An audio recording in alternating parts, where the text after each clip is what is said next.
Polly of the Circus by Margaret Mayo. Chapter 1.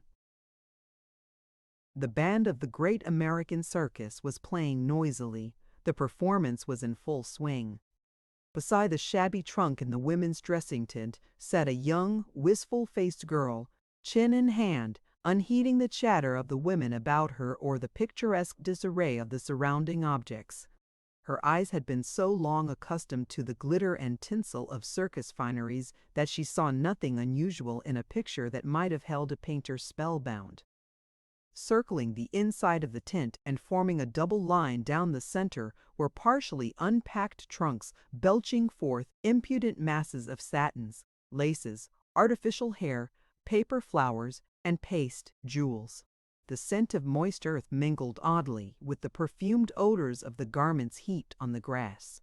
Here and there high circles of lights threw a strong, steady glare upon the half-clad figure of a robust acrobat or the thin, drooping shoulders of a less stalwart sister.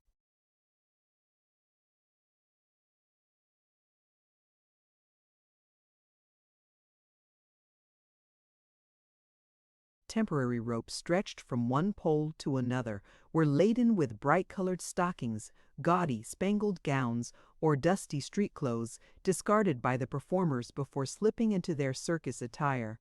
There were no nails or hooks, so hats and veils were pinned to the canvas walls. The furniture was limited to one camp chair in front of each trunk, the till of which served as a tray for the paints, powders, and other essentials of makeup. A pail of water stood by the side of each chair, so that the performers might wash the delicately shaded tights, handkerchiefs, and other small articles not to be entrusted to the slow, careless process of the village laundry. Some of these had been washed tonight and hung to dry on the lines between the dusty street garments. Women whose turns came late sat about half-closed reading, crocheting, or sewing, while others added penciled eyebrows, powder, or rouge to their already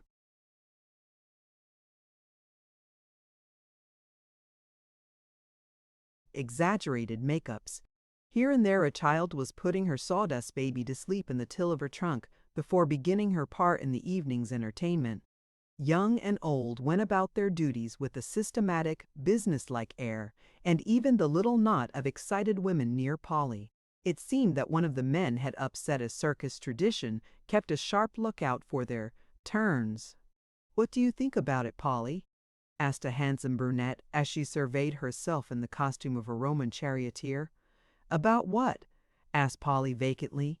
"Leave Pole alone. She's in one of her trances," called a motherly, good-natured woman whose trunk stood next to Polly's, and whose business was to support a son and 3 daughters upon stalwart shoulders, both figuratively and literally.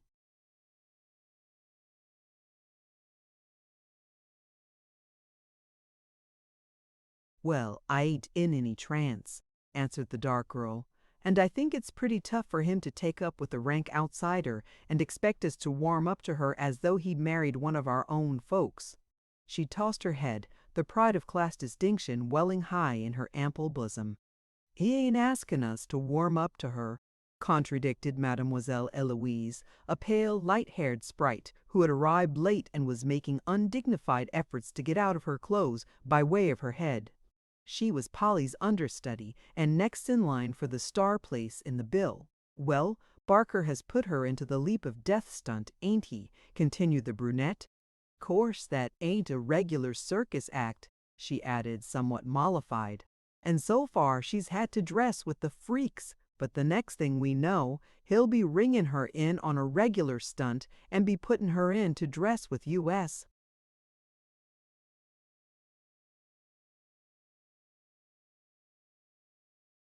"No danger of that," sneered the blonde. "Barker is too old a stager to mix up his sheep and his goats." Polly had again lost the thread of the conversation. Her mind had gone roving to the night when the frightened girl about whom they were talking had made her first appearance in the circus lot, clinging timidly to the hand of the man who had just made her his wife. Her eyes had met Polly's with a look of appeal that had gone straight to the child's simple heart. A few nights later, the newcomer had allowed herself to be strapped into the cumbersome leap of death machine, which hurled itself through space at each performance, and flung itself down with force enough to break the neck of any unskilled rider. Courage and steady nerve were the requisites for the job, so the manager had said, but any physician would have told him that only a trained acrobat could long endure the nervous strain, the muscular tension, and the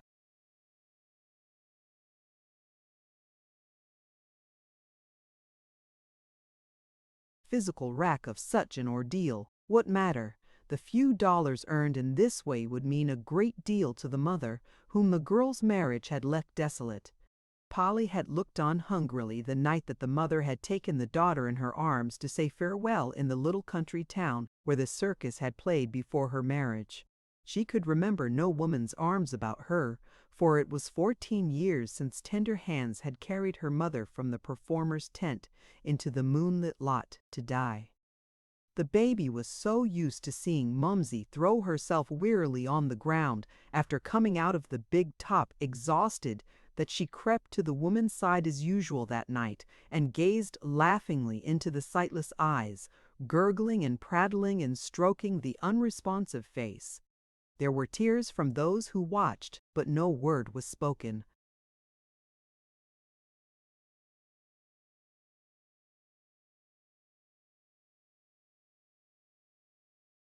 Clown Toby and the big boss canvas man Jim had always taken turns amusing and guarding little Polly while her mother rode in the ring.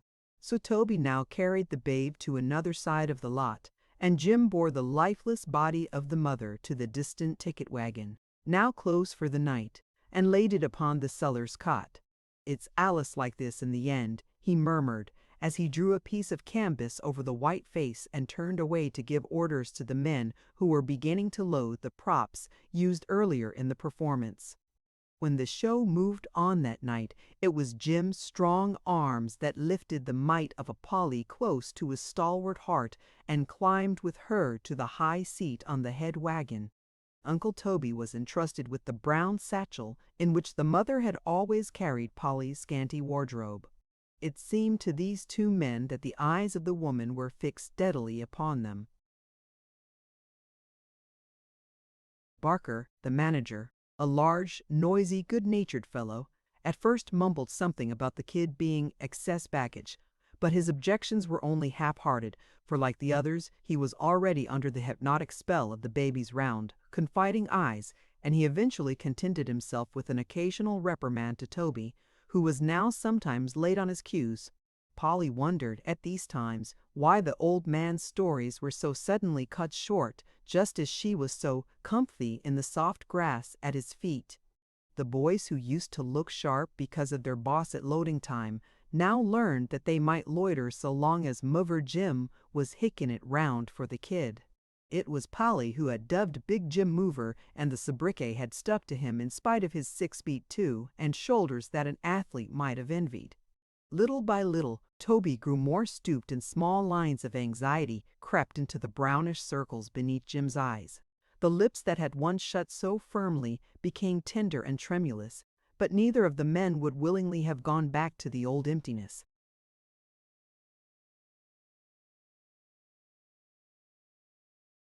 It was a red-letter day in the circus when Polly first managed to climb up on the pole of an unhitched wagon and from there to the back of a friendly Shetland pony. Jim and Toby had been neglecting her education, they declared, and from that time on, the blood of Polly's ancestors was given full encouragement. Barker was quick to grasp the advantage of adding the kid to the daily parade. She made her first appearance in the streets upon something very like a Newfoundland dog, guarded from the rear by Jim and from the fore by a white-faced clown who was thought to be all the funnier because he twisted his neck so much. From the street parade to Polly's first appearance in the big top had seemed a short while to Jim and Toby. They were proud to see her circling the ring in bright colors and to hear the cheers of the people, but a sense of loss was upon them.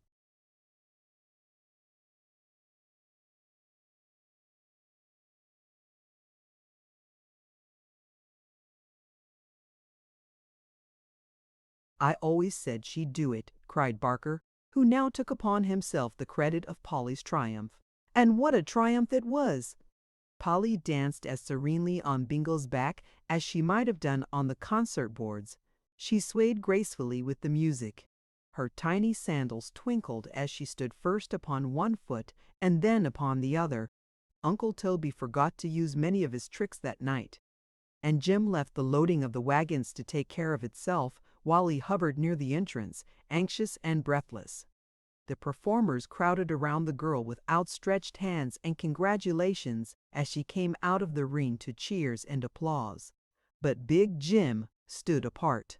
He was thinking of the buttons that his clumsy fingers used to force into the stiff, starchy holes too small for them, and of the pigtails so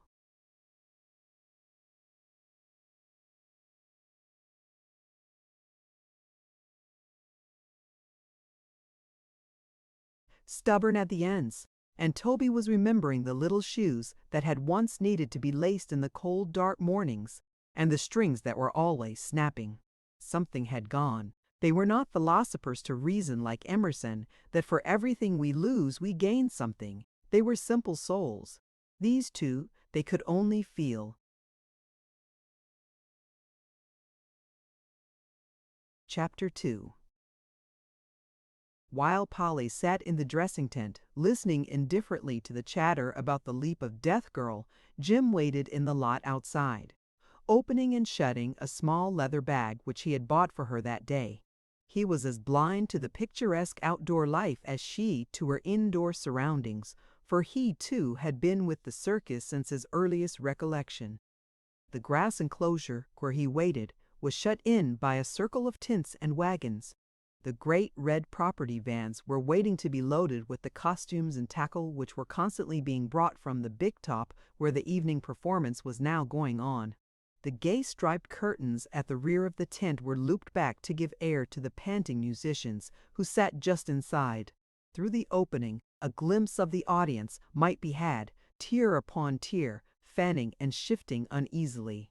Near the main tent stood the long, low dressing top, with the women performers stowed away in one end, the ring horses in the center, and the men performers in the other end.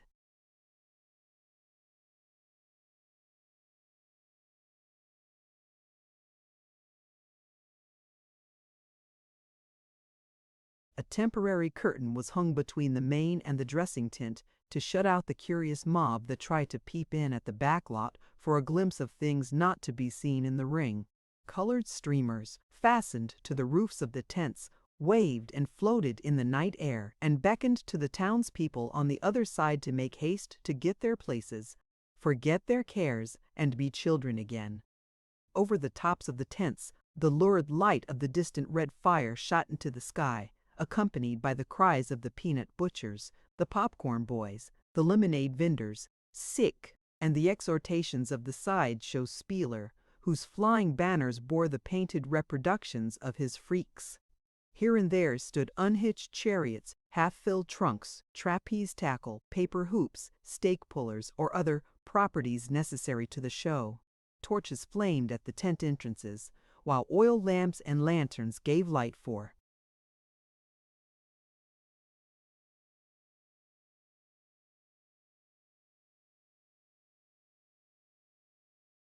the loading of the wagons. There was a constant stream of life shooting in and out from the dressing tent to the big top, as gaily decked men, women, and animals came or went. Drowsy dogs were stretched under the wagons, waiting their turn to be dressed as lions or bears. The wise old goose, with his modest gray mate, pecked at the green grass or turned his head from side to side, watching the singing clown, who rolled up the painted carcass and long neck of the imitation giraffe from which two property men had just slipped, their legs still encased in stripes. Ambitious canvas men and grooms were exercising, feet in air, in the hope of someday getting into the performer's ring. Property men stole a minute's sleep in the soft warm grass while they waited for more tackle to load in the wagons. Children of the performers were swinging on the tent ropes. Chattering monkeys sat astride the Shetland ponies, awaiting their entrance to the ring. The shrieks of the hyenas in the distant animal tent, The roaring of the lions and the trumpeting of the elephants mingled with the incessant clamor of the band. And back of all this, pointing upward in mute protest, rose a solemn church spire, white and majestic against a vast panorama of blue moonlit hills that encircled the whole lurid picture. Jim's eyes turned absently toward the church as he sat fumbling with the lock of the little brown satchel. He had gone from store to store in the various towns where they had played, looking for something to inspire wonder in the heart of a miss newly arrived at her 16th year. Only the desperation of a last moment had forced him to decide upon the imitation alligator bag which he now held in his hand. It looked small and mean to him as the moment of presentation approached, and he was glad that the saleswoman in the little country store had suggested the addition of ribbons and laces, which he now drew from the pocket of his corduroys. He placed his red and blue treasures very carefully in the bottom of the satchel, and remembered with regret the strand of coral beads which he had so nearly bought to go with them. He opened the large property trunk by his side and took from it a laundry box, which held a little tan coat that was to be Toby's contribution to the birthday surprise. He was big-hearted enough to be glad that Toby's gift seemed finer and more useful than his. It was only when the leap of death act preceding Polly's turn was announced that the big fellow gave up feasting his eyes on the satchel and coat and hid them away in the big property trunk. She would be out in a minute, and these wonders were not to be revealed to her until the close of the night's performance. Jim put down the lid of the trunk and sat upon it, feeling like a criminal because he was hiding something from Polly. His consciousness of guilt was increased as he recalled how often she had forbidden Toby and himself to rush into reckless extravagances for her sake, and how she had been more nearly angry than he had ever seen her when they had put their month's salaries together to buy her the spangled dress for her first appearance. It had taken a great many apologies and promises as to their future behavior to calm her, and now they had again disobeyed her. It would be a great relief when tonight's ordeal was over. Jim watched Polly uneasily as she came from the dressing tent and stopped to gaze at the nearby church steeple. The incongruity of the slang that soon came from her delicately formed lips was lost upon him as she turned her eyes toward him. "Say, Jim," she said with a western drawl, "them's a funny lot of guys what goes to them church places, ain't they?"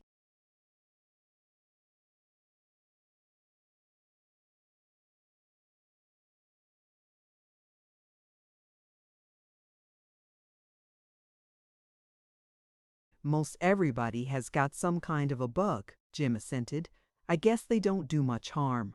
'Member the time you took me into one of them places to get me out o' the rain the Sunday our wagon broke down? Well, that bunch W.E. butted into wouldn't a give Sells Brothers no cause for worry with that show of their'n, would they, Jim?" She looked at him with withering disgust. "Say, wasn't that the punkiest stunt that fellow in black was doing on the platform? You said Joe was only 10 minutes getting the tire onto our wheel. But say, you take it from me, Jim, if I had to wait another 10 minutes as long as that one, I'd be too old to go on a ridin'." Jim lowed some church shows might be better than that but Polly said he could have her end of the bet, and summed up by declaring it no wonder that the yaps in these towns was daffy about circuses, if they didn't have nothing better in church shows to go to.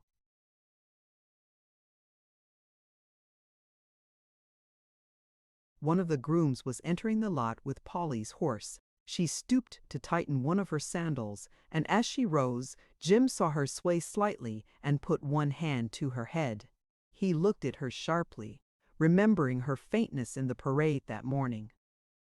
"You ain't feelin' right," he said uneasily. "You just bet I am," Polly answered with an independent toss of her head. "This is the night we're going to make them rubies in there sit up, ain't it, Bingo?" she added, placing one arm affectionately about the neck of the big white horse that stood waiting near the entrance. "You been riding too reckless lately," said Jim sternly as he followed her. "I don't like it. There ain't no need of your putting in all them extra stunts. Your act is good enough without 'em. Nobody else ever done 'em, and nobody'd miss 'em if you left 'em out."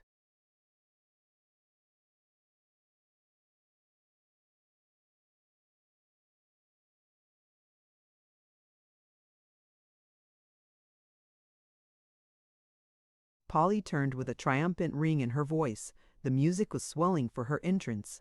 "You ain't my mother, Jim. You're my grandmother," she taunted, and with a crack of her whip she was away on Bingo's back. "It's the spirit of the dead one that's got into her," Jim mumbled as he turned away, still seeing the flash in the departing girl's eyes. Chapter 3. Polly and Bingo always made the audience sit up when they swept into the ring. She was so young, so gaily clad, so light and joyous in all her poses. She seemed scarcely to touch the back of the white horse as they dashed round the ring in the glare of the tent lights. The other performers went through their work mechanically while Polly rode, for they knew the audience was watching her only. As for Polly, her work had never lost its first interest.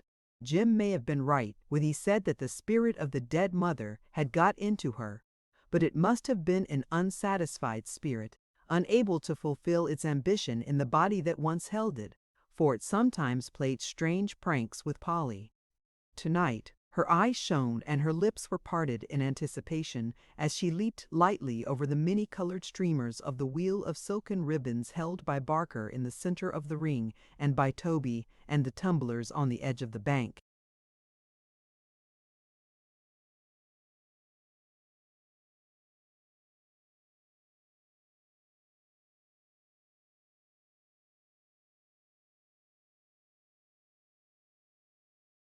With each change of her act, the audience cheered and frantically applauded. The band played faster, Bingle's pace increased, the end of her turn was coming. The tumblers arranged themselves around the ring with paper hoops. Bingo was fairly racing. She went through the first hoop with a crash of tearing paper and cheers from the audience. "Hey, Bingo!" she shouted as she bent her knees to make ready for the final leap. Bingo's neck was stretched. He had never gone so fast before. Barker looked uneasy. Toby forgot to go on with his accustomed tricks. Jim watched anxiously from the entrance. The paper of one hoop was still left unbroken. The attendant turned his eyes to glance at the oncoming girl. The hoop shifted slightly in his clumsy hand as Polly leapt straight up from Bingo's back, trusting to her first calculation. Her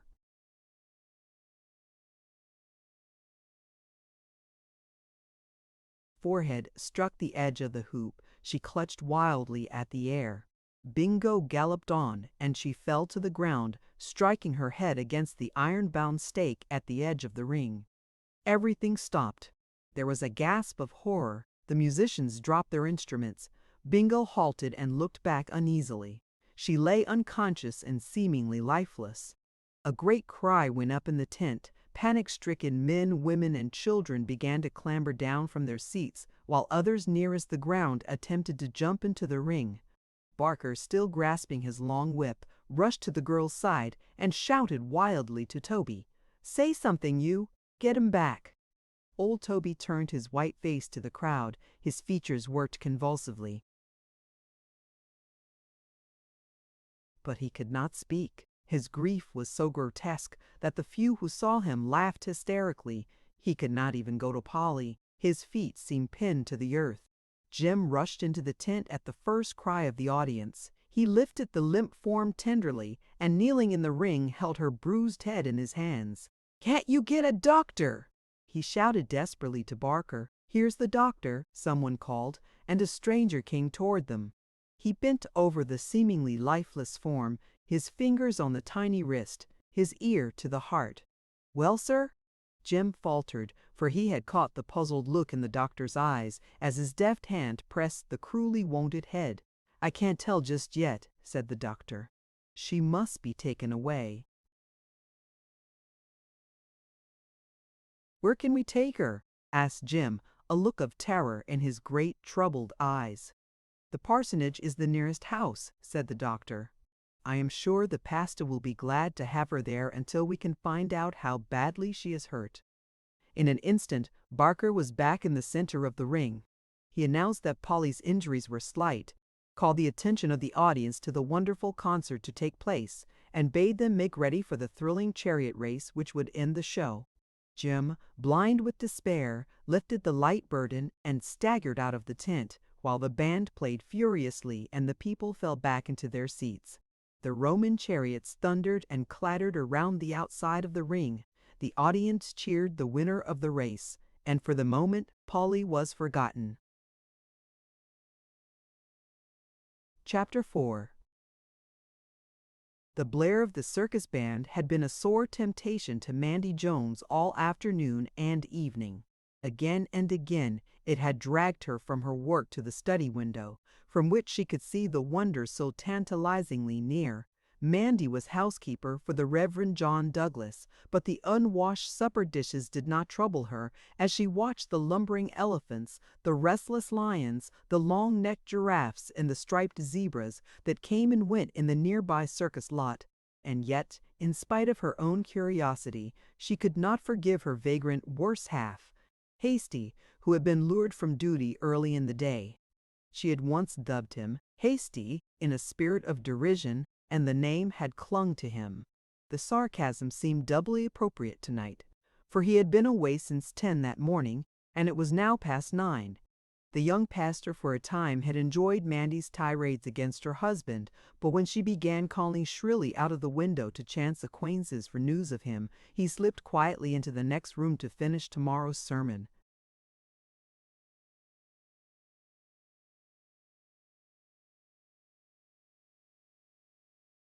Mandy renewed her operations at the window with increased vigor when the pastor had gone. She was barely saved from pitching head foremost into the lot by the timely arrival of Deacon Strong's daughter, who managed, with difficulty, to connect the excited woman's feet with the floor. "Faux de l'or sacré," Mandy gasped as she stood panting for breath and blinking at the pretty, young, apple-faced Julia. "I was so almost gone that time." Then followed another outburst against the delinquent Hasty, but the deacon's daughter did not hear. Her eyes were already wandering anxiously to the lights and the tinsel of the little world beyond the window. This was not the first time today that Mandy had found herself talking to space. There had been a steady stream of callers at the parsonage since 11 that morning, but she had long ago confided to the pastor that she suspected their reasons.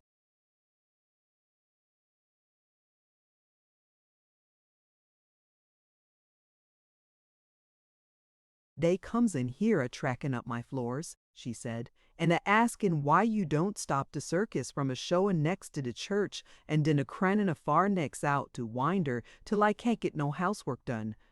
"That's only human nature," Douglas had answered with a laugh. But Mandy had declared that she knew another name for it, and had mumbled something about hypocriters as she seized her broom and began to sweep imaginary tracks from in front of the door. Many times she had made up her mind to let the next caller know just what she thought of hypocriters, but her determination was usually weakened by her still greater desire to excite increased wonder in the faces of her visitors. Divided between these two inclinations, she gazed at Julia now. The shining eyes of the deacon's daughter conquered, and she launched forth into an eager description of how she had just seen a wonderful striped enamel with a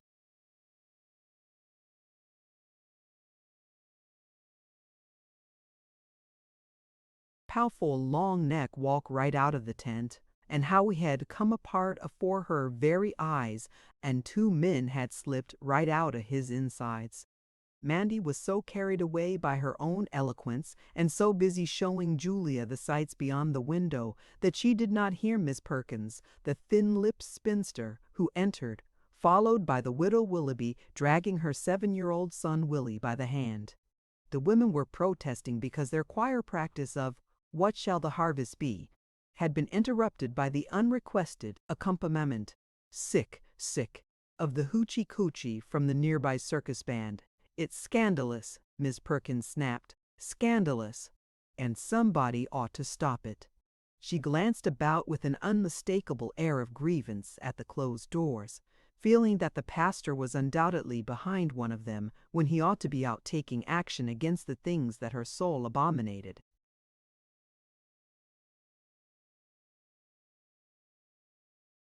"Well, I'm sure I've done all that I could," piped the widow with a meek, martyred air. She was always martyred. She considered it an appropriate attitude for a widow.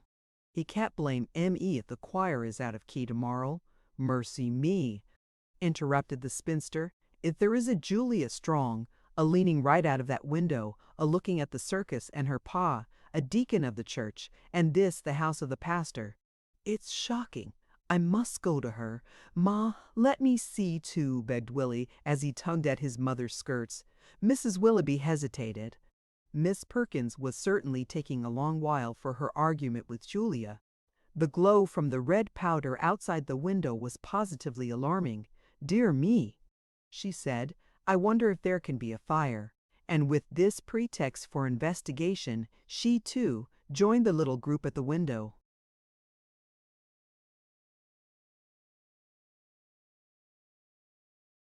A few moments later, when Douglas entered for a fresh supply of paper, the backs of the company were toward him. He crossed to the study table without disturbing his visitors and smiled to himself at the eager way in which they were hanging out of the window. Douglas was a sturdy young man of 28, frank and boyish in manner, confident and light-hearted in spirit. He had seemed too young to the deacons when he was appointed to their church, and his keen enjoyment of outdoor games and other healthful sports robbed him of a certain dignity in their eyes. Some of the women of the congregation had been inclined to side with the deacons, for it hurt their vanity that the pastor found so many other interests when he might have been sitting in dark, stuffy rooms discussing theology with them. But Douglas had been either unconscious of or indifferent to their resentment, and had gone on his way with a cheery nod and an unconquerable conviction of right that had only left them floundering. He intended to quit the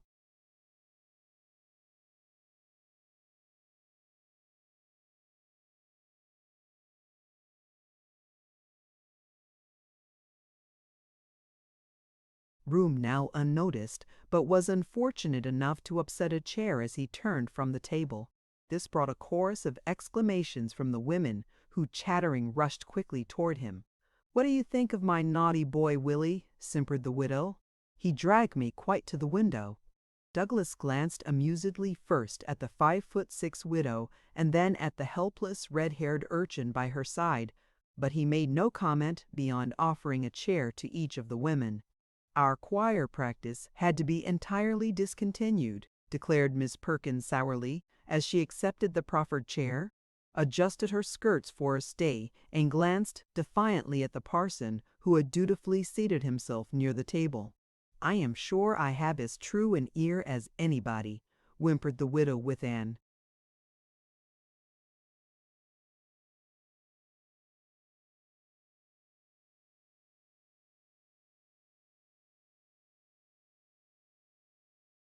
injured air. "But I defy any one to lead What Shall the Harvest Be to an accompaniment like that."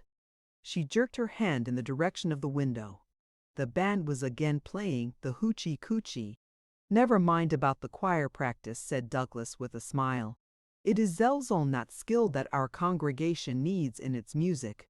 As for that music out there, it is not without its compensations.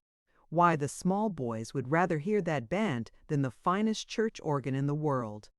"And the small boys would rather see the circus than to hear you preach, most likely," snapped Miss Perkins. It was adding insult to injury for him to try to console her. "Of course they would, and so would some of the grown-ups if they'd only tell the truth about it," said Douglas, laughing. "What?" exclaimed Miss Perkins. "Why not?" asked Douglas. "I am sure I don't know what they do inside the tents, but the parade looked very promising." "The parade!" the two women echoed in one breath. "Did you see the parade?" "Yes, indeed," said Douglas enthusiastically, "but it didn't compare with the one I saw at the age of 8. He turned his head to one side and looked into space with a reminiscent smile. The widow's red-haired boy crept close to him. The Shetland ponies seemed as small as mice. he continued dreamily, the elephants huge as mountains. The great calliope wafted my soul to the very skies, and I followed that parade right into the circus lot. Did you see it inside the tent? Willie asked eagerly.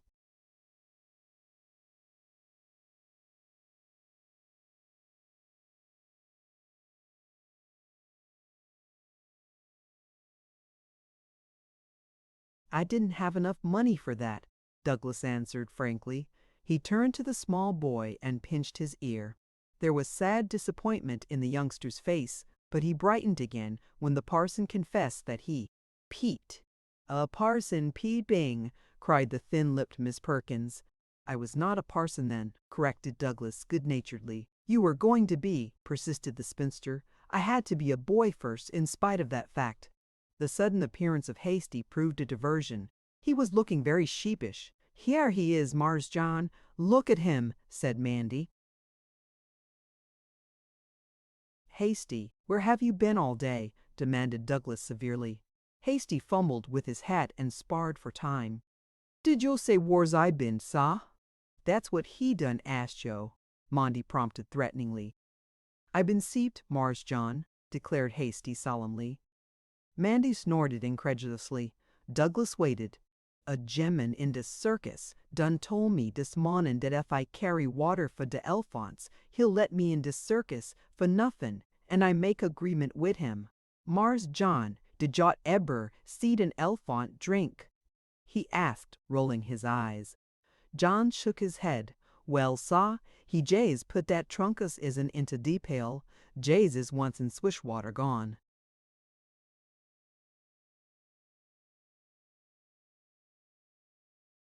Douglas laughed, and Mandy muttered sullenly. Well, saw, continued Hasty, I tote water for de elephants all day long, and when I come round and see de circus, de gemman won't let me in. And when I try to crawl under de tent, de pulls me out by de legs and beats me. He looked from one to the other, expecting sympathy. Serves you right, was Mandy's unfeeling reply. If yo' so anxious to be a totin' water, just yo' come along outside and tote some fandy. I can't do no more carrying, Mandy, protested Hasty. I see hurted and more harm. What hurt yo'? Tiger. A tiger? Exclaimed the women in unison.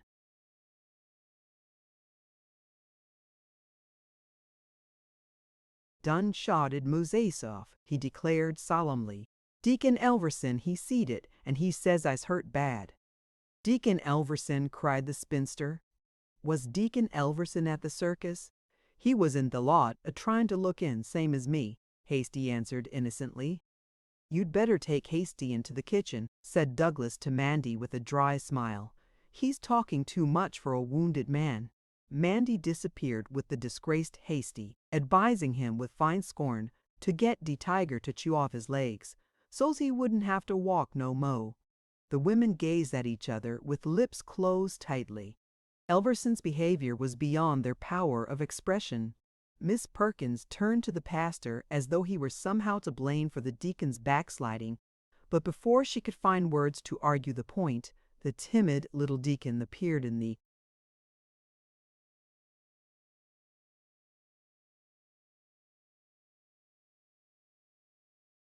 doorway, utterly unconscious of the hostile reception that Hasty had prepared for him. He glanced nervously from one set face to the other, then coughed behind his hat. We're all very much interested in the circus, said Douglas. Can't you tell us about it? I just went into the lot to look for my son, stammered the deacon. I feared Peter had strayed. Why, deacon, said Mrs. Willoughby, I just stopped by your house and saw Mrs. Elverson putting Peter to bed. The deacon was saved from further embarrassment by an exclamation from Julia, who had stayed at the window. Oh, look, something has happened, she cried. There's a crowd. They are coming this way.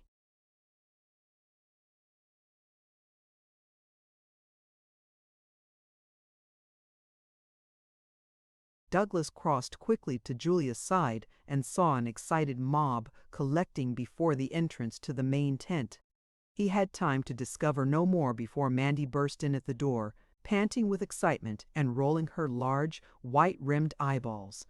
Mars John, "A little circus girl done fall off her hoss," she cried. "Dr. Hartley say can dey bring her in, hey, "Of course," said Douglas, hurrying outside. There were horrified exclamations from the women, who were aghast at the idea of a circus rider in the parsonage. In their helpless indignation, they turned upon the little deacon, feeling intuitively that he was enjoying the drama. Elverson was retreating toward the door when he was suddenly thrust aside by Douglas.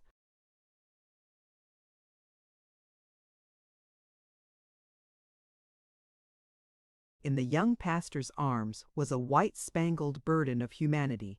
Her slender arm hung lifeless over his shoulder.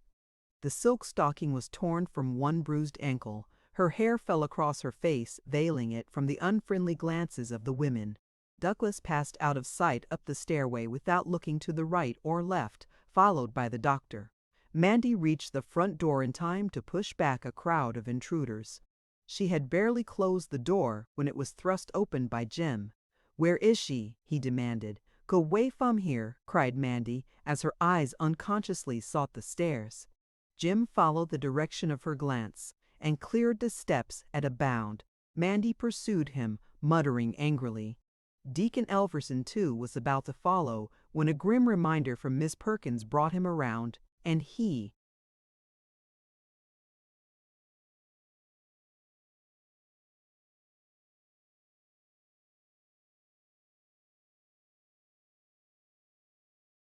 made for the door instead. He started back on opening it, for standing on the threshold was a clown in his grotesque makeup.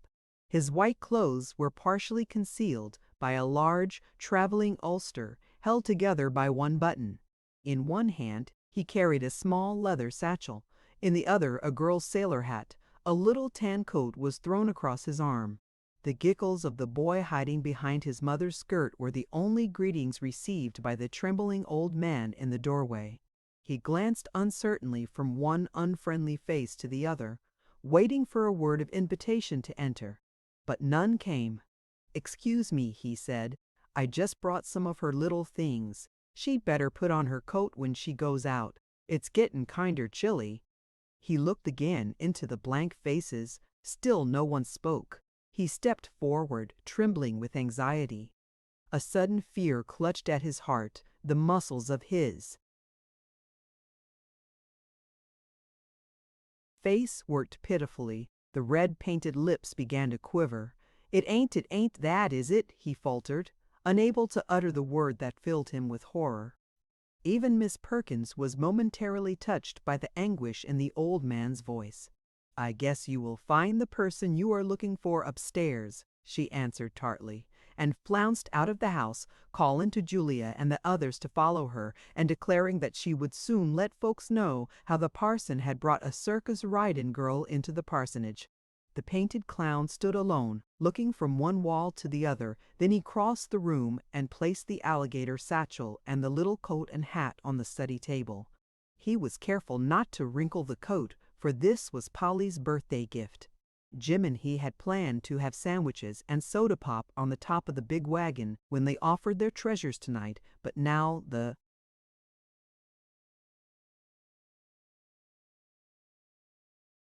wagons would soon be leaving, and where was Polly? He turned to ask this question as Mandy came down the stairs. "Well, if dar ain't another one," she cried. "Never mind, Mandy," said Douglas, who was just behind her, carrying a small water pitcher and searching for a bottle of brandy which had been placed in the medicine chest for emergencies. "You can take these upstairs," he told her, when he had filled the pitcher with water and found the liquor. Mandy looked threateningly at Toby, then reluctantly went on her way. Douglas turned to the old man pleasantly. His was the first greeting that Toby had received, and he at last found voice to ask whether Polly was badly hurt. "The doctor hasn't told us yet," said Douglas kindly.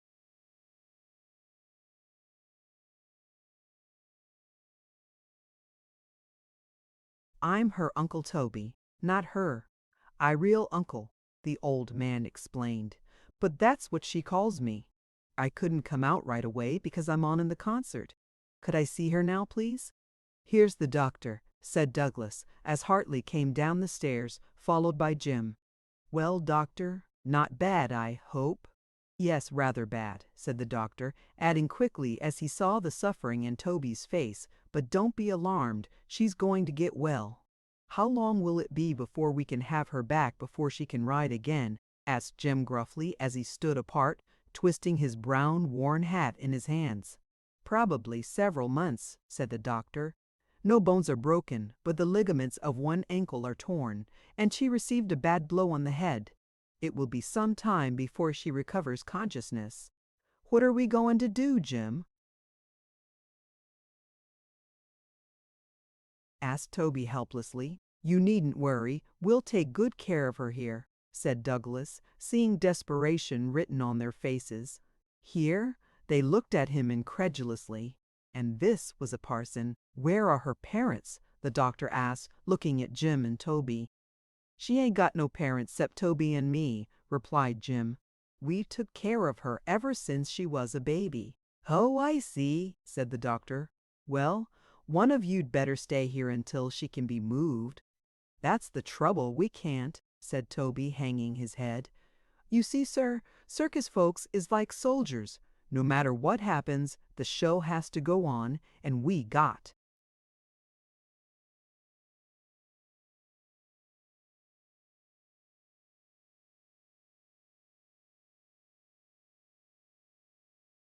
to be in our places." "Well, well, she'll be safe enough here," said the doctor. "It is a fortunate thing that Mr. Douglas can manage this. Our town hospital burned down a few months ago, and we've been rather puzzled as to what to do with such cases." He took his leave with a cheery good night and a promise to look in upon the little patient later. Jim shuffled awkwardly toward the pastor. "It's mighty good of you to do this," he mumbled, "but she ain't goin' to be no charity patient. Me and Toby is goin' to look after her keep." "Her wants will be very few," Douglas answered kindly. "You needn't trouble much about that." "I mean it," said Jim savagely. He met Douglas's glance of surprise with a determined look, for he feared that his chance of being useful to Polly might be slipping out of his life. "You mustn't mind Jim," the clown pleaded at the pastor's elbow. "You see, pain gets some folks different from others, and it always kinder makes him savage." "Oh, that's all right," Douglas answered quickly. His own life had been so lonely that he could understand the selfish yearning in the big man's heart. "You must do what you think best about these things. Mandy and I will look after the rest." Jim hung his head, feeling somehow that the pastor had seen straight into his heart and discovered his petty weakness. He was about to turn toward the door when it was thrown open by Barker. "Where is she?" shouted the manager, looking from one to the other. "She can't come," said Jim in a low, steady voice, for he knew the storm of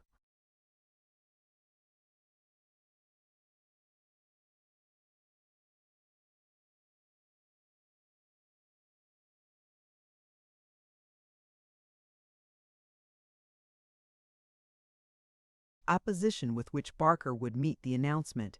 "Can't come?" shrieked Barker. "Of course she'll come. I can't get along without her. She's got to come." He looked at Jim, who remained silent and firm. "Why ain't she coming?" he asked, feeling himself already defeated. "She's hurt bad," was Jim's laconic reply. "The devil she is," said Barker, looking at Douglas for confirmation. "Is that right?" "She won't be able to travel for some time," said Douglas. "Mr. Barker is our manager," Toby explained, as he edged his way to the pastor's side. "Some time." Barker looked at Douglas as though he were to blame for their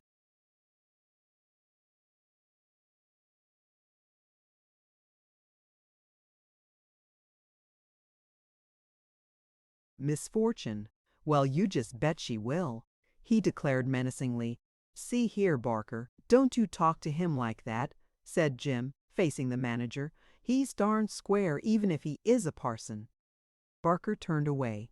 He was not a bad-hearted man, but he was irritated and upset at losing the star feature of his bill. "Ain't this my dod-gasted luck?" he muttered to himself as his eye again traveled to the boss canvas man. "You get out of here, Jim," he shouted, "and start them wagons." The show's got to go on, pole or no pole." He turned with his hand on the doorknob and jerked out a grudging thanks to the pastor. "It's all fired good of you to take her in," he said, "but it's tough to lose her. Good night." He banged the door and clattered down the steps. Jim waited. He was trying to find words in which to tell his gratitude. None came, and he turned to go with a short goodbye.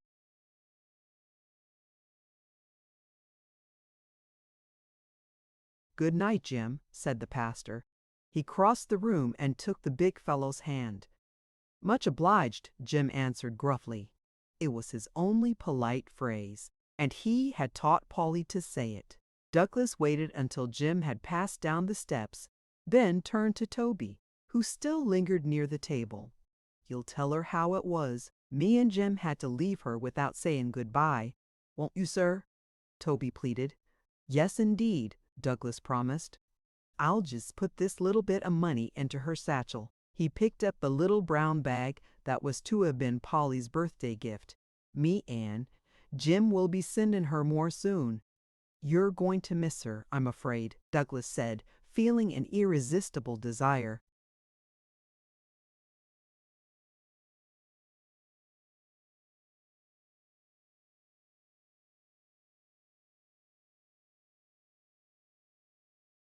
to gain the old man's confidence. "Lord bless you, yes, sir," Toby answered, turning upon him eagerly. "Me and Jim has been father and mother and Jesus about everything to that little one. She wa'n't much bigger'n a handful of peanuts when we begun a worrying about her." "Well, Mandy will do the worrying now," Douglas laughed. "She's been dying for a chance to mother somebody all along. Why, she even tried it on me. I noticed as how some of those church people seem to look kinder queer at me," said Toby, "and I been a-wonderin' if maybe they might feel the same about her." "Oh, they're all right," Douglas assured him. "They'll be her friends in no time." "She's fit for 'em, sir," Toby pleaded. "She's good, clean into the middle of her heart." "I'm sure of it," Douglas answered. "I've heard how some church folks feels towards the circus people, sir, and I just wanted ye to know that there ain't finer families, or better mothers or fathers or grandfathers or grandmothers anywhere than we got among us. Why, that girl's mother rode the horses afore her, and her mother afore that, and her grandmother and grandfather afore that, and there ain't nobody what's cared more for their good name and their children's good name, and her people has. You see, sir, circus folks is all like that. They's Jesus like one big family. They tends to their business and takes good care of theirselves. They has to, or they couldn't do their work. It's 'cause I'm levin' her with you that I'm sayin' all this," the old man apologized. "I'm glad you told me, Toby," Douglas answered kindly. "I've never known much about circus folks."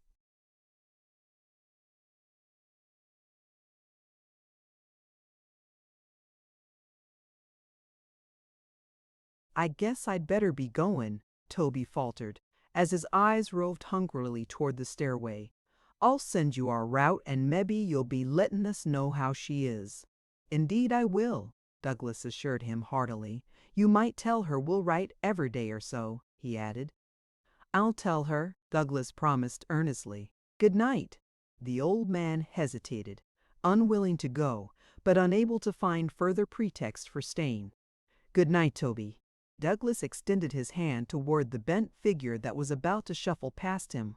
The withered hand of the white-faced clown rested in the strong grasp of the pastor, and his pale, little eyes sought the face of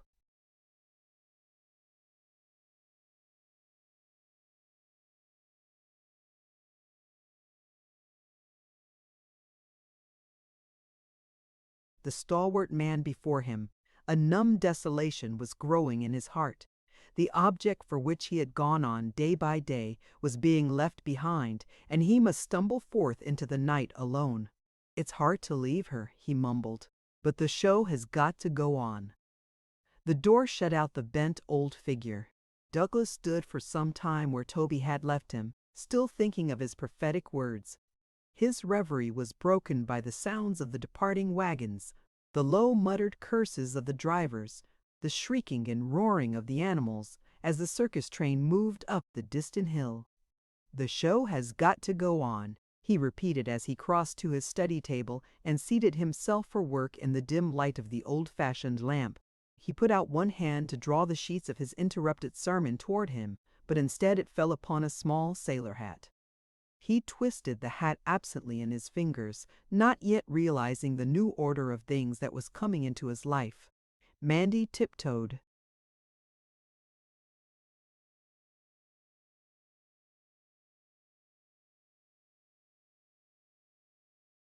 softly down the stairs. She placed one pudgy forefinger on her lips and rolled her large eyes skyward. "Dat sure am an angel chilly straight from heaven," she whispered. "She done got a face just like a little flower." "Straight from heaven," Douglas repeated as she crossed softly to the table and picked up the satchel and coat. "You can leave the lamp, Mandy. I must finish tomorrow's sermon." She turned at the threshold and shook her head rather sadly as she saw the imprint of the day's cares on the young pastor's face. "Yo must be powerful tired," she said. No, not at all. Good night, Mandy." She closed the door behind her, and Douglas was alone. He gazed absently at the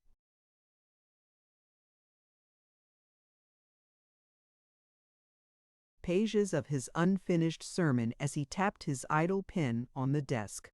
"The show has got to go on," he repeated, and far up the hillside with the slow-moving wagons, Jim and Toby looked with unseeing eyes into the dim, starlit distance and echoed the thought, "The show has got to go on."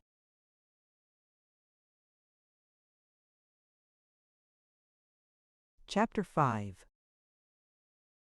The church bells were ringing their first warning for the morning service when Mandy peeped into the spare bedroom for the second time and glanced cautiously at the wisp of hair that bespoke a feminine head somewhere between the covers and the little white pillow on the four-poster bed. There was no sound from the sleeper, so Mandy ventured across the room on tiptoe and raised the shades. The drooping boughs of autumn foliage lay shimmering against the window panes, and through them might be seen the gray outline of the church. Mandy glanced again toward the bed, to make sure that the burst of sunlight had not wakened the invalid, then crossed to a small rickety chair laden with the discarded finery of the little circus rider. "Lottie sakes!" she cried, holding up a spangled dress admiringly. "Ain't that beautiful?" She drew near the mirror, attempting to see the reflection of the tinsel and chiffon against her very ample background of gingham and avoirdupois. "You'd sure be a swell nigger wid dat on, honey," she chuckled too.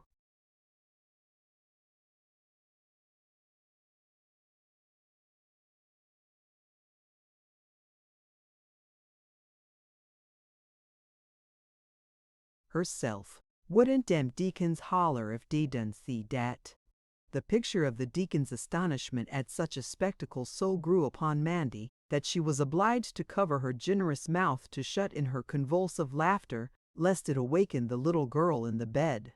She crossed to the old-fashioned bureau which for many months had stood unused against the wall. The drawer creaked as she opened it to lay away the gay spangled gown. "It'll be a mighty long time afore she puts on dem tings again," she said with a doubtful shake of her large round head. Then she went back to the chair and picked up Polly's sandals and examined the beadwork with a great deal of interest. "Lottie, Lottie!" she cried as she compared the size of the sandals to that of her own rough, worn shoes. She was again upon the point of exploding with laughter as the church bell added a few final and more emphatic clangs to its warning. She turned with a start, motioning a vain warning out of the window for the bell to be silent, but the little sleeper was already stirring uneasily on her pillow. One soft arm was thrown languidly over her head. The large blue eyes opened and closed dreamily as she murmured the words of the clown song that Jim and Toby had taught her years ago. "Ting-ling, that's what the bells sing." Mandy reached the side of the bed as the girl's eyes opened a second time and met hers with a blank stare of astonishment. A tiny frown came into the small white forehead. "What's the matter?" she asked faintly, trying to find something familiar in the black face before her. "Hush, child, hush." Mandy whispered. Geez, you lie perfectly still. Dad's only day.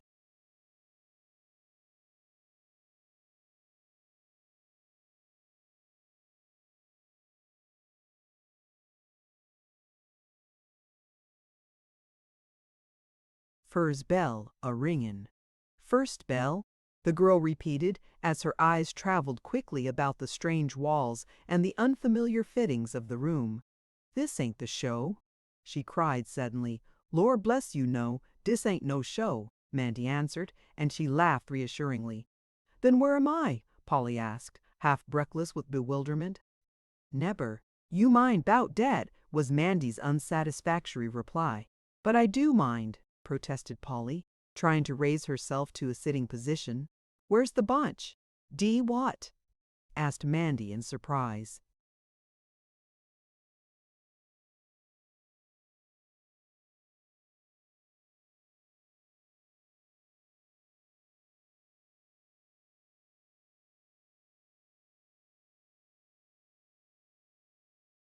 The bunch Jim and Toby and the rest of the push. Lor bless you, Mandy exclaimed. Days done gone, long wid de circus hours ago. Gone, show gone.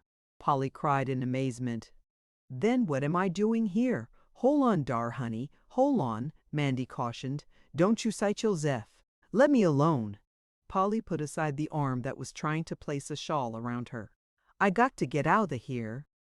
You's got plenty of time for dat, Mandy answered. Yes, yo wait a while.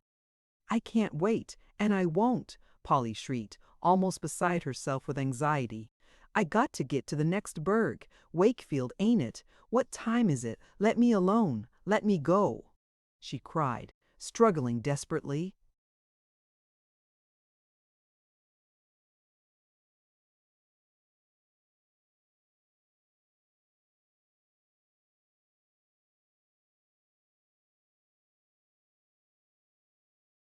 The door opened softly and the young pastor stood looking down at the picture of the frail, white-faced child and her black, determined captor. Here, here! What's all this about? He asked in a firm tone, though evidently amused. Who are you?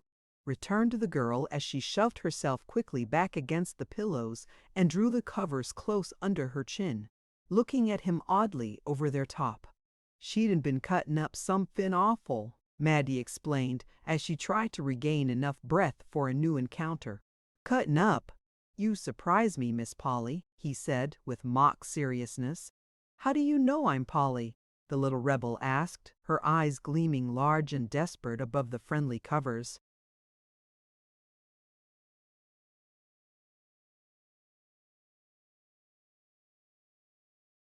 If you will be very good and keep very quiet, I will try to tell you, he said as he crossed to the bed.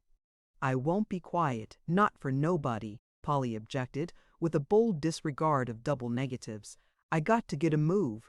If you ain't going to help me, you needn't butt in. I am afraid I can't help you to go just yet, Douglas replied. He was beginning to perceive that there were tasks before him other than the shaping of Polly's character. What are you trying to do to me, anyhow? She asked as she shot a glance of suspicion from the pastor to Mandy.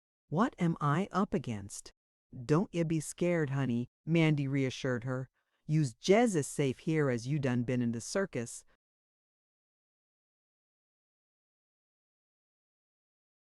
Safer, we hope, Douglas added with a smile. Are you two bug?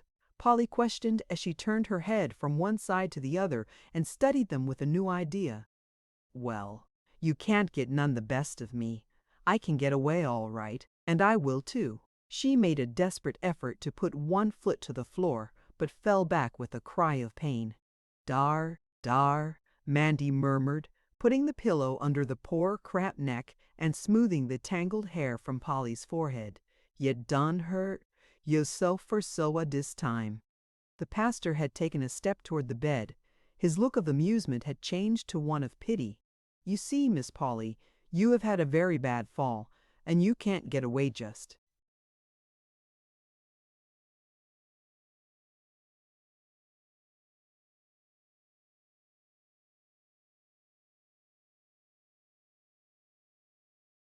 yet, nor see your friends until you are better." "It's only a scratch," Polly whimpered. "I can do my work. I got to." One more feeble effort and she succumbed with a faint "Jiminy crickets." "Uncle Toby told me that you are a very good little girl," Douglas said as he drew up a chair and sat down by her side, confident by the expression on her face that at last he was master of the situation. "Do you think he would like you to behave like this?" "I sure am on the blink," she sighed as she settled back wearily upon the pillow. "You'll be all right soon," Douglas answered cheerily. "Mandy and I will help the time to go."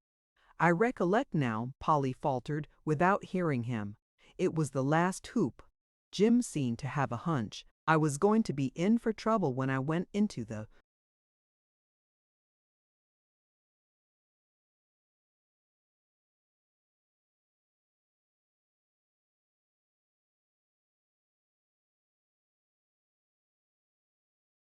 ring. Bingle must have felt it too. He kept a pullin' and a jerkin' from the start. I got myself together to make the last jump, and I can't remember no more." Her head drooped and her eyes closed.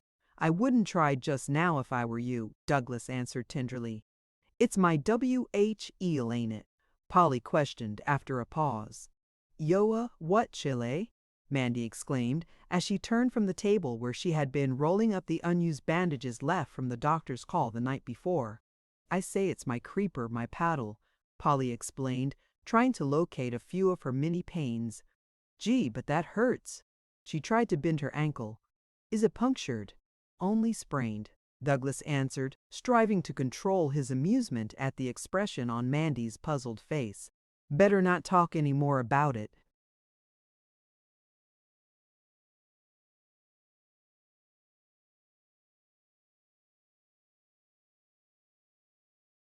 "Ain't anything the matter with my tongue, is there?" she asked, turning her head to one side and studying him quizzically. "I don't think there is," he replied good-naturedly. "How did I come to fall in here, anyhow?" she asked, as she studied the walls of the unfamiliar room. "We brought you here." "It's a swell place," she conceded grudgingly. "We are comfortable," he admitted, as a telltale smile again hovered about his lips. He was thinking of the changes that he must presently make in Miss Polly's vocabulary. "Is this the big top?" she asked.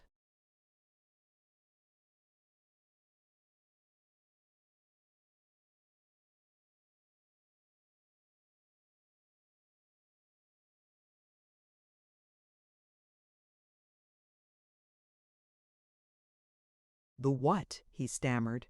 "The main tent," she explained. "Well, no, not exactly. It's going to be your room now, Miss Polly." "My room! Gee, think of that!" she gasped, as the possibility of her actually having a room all of her own took hold of her mind.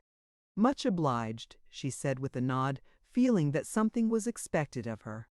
She knew no other phrase of gratitude than the one mover Jim and Toby had taught her to say to the manager when she received from him the first stick of red and white striped candy.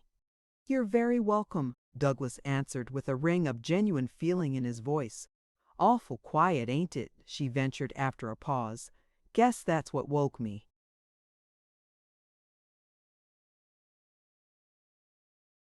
Up. Douglas laughed good-naturedly at the thought of quiet as a disturber, and added that he feared it might at first be rather dull for her, but that Jim and Toby would send her news of the circus, and that she could write to them as soon as she was better.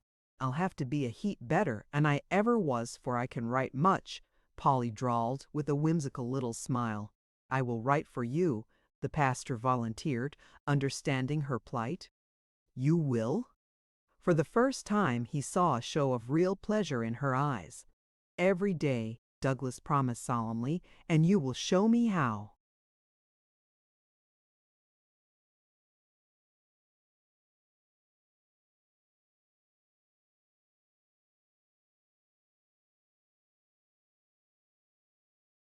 "Indeed, I will. How long am I in for?" she asked.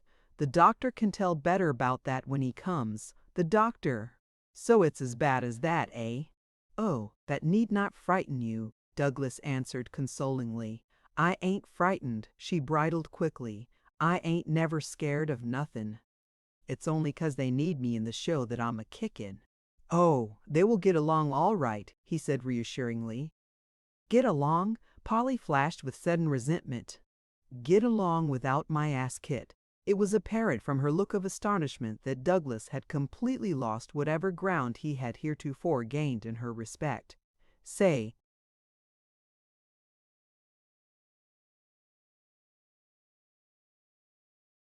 have you seen that show? She waited for his answer with pity and contempt. No, admitted John weakly. Well, I should say you ain't, or you wouldn't make no crack like that. I'm the whole thing in that push, she said with an air of self-complacency, and with me down and out, that show will be on the bum for fair. I beg your pardon, was all Douglas could say, confused by the sudden volley of unfamiliar words. You're kiddin' me, she said, turning her head to one side as was her wont when assailed by suspicion. You must 'a' seen me ride. No, Miss Polly, I have never seen a circus, Douglas told her half regretfully, a sense of his deep privation stealing upon him.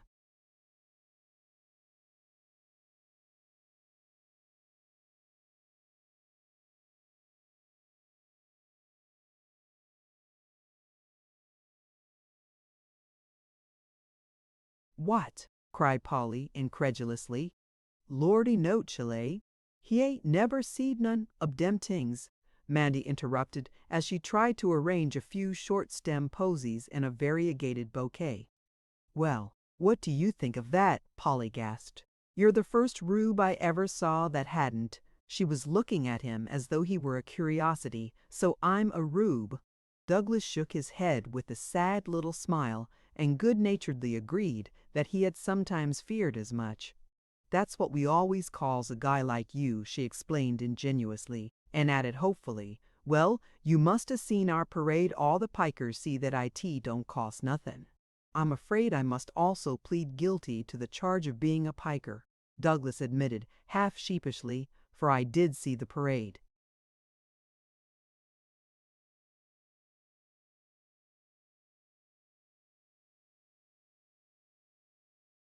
Well, I was the one on the white horse, right behind the lion cage, she began excitedly. You remember?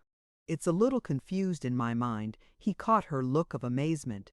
Just AT present, he stammered, feeling her wrath again about to descend upon him. Well, on the 24 sheet stand, she explained.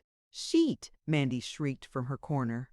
Yes, the billboards, the pictures, Polly said, growing impatient at their persistent stupidity. She sure am a funny talking thing, mumbled Mandy to herself, as she clipped the withered leaves from a plant near the window.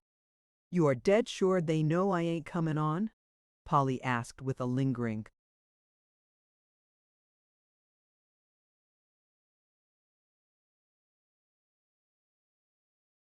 suspicion in her voice. Dead sure. And Douglas smiled to himself as he lapsed into her vernacular. There was a moment's pause. Polly realized for the first time that she must actually readjust herself to a new order of things. Her eyes again roved about the room. It was a cheerful place in which to be imprisoned. Even Polly could not deny that.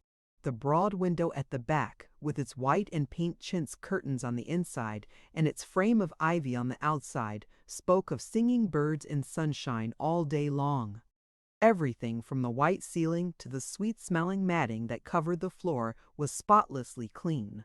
The cane-bottom rocker near the curved window seat with its pretty pillows told of days when a convalescent might look in comfort at the garden beneath. The counterpane, with its old-fashioned rose pattern, the little white tidies on the back of each chair, and Mandy crooning beside the window, all helped to make a home-like picture.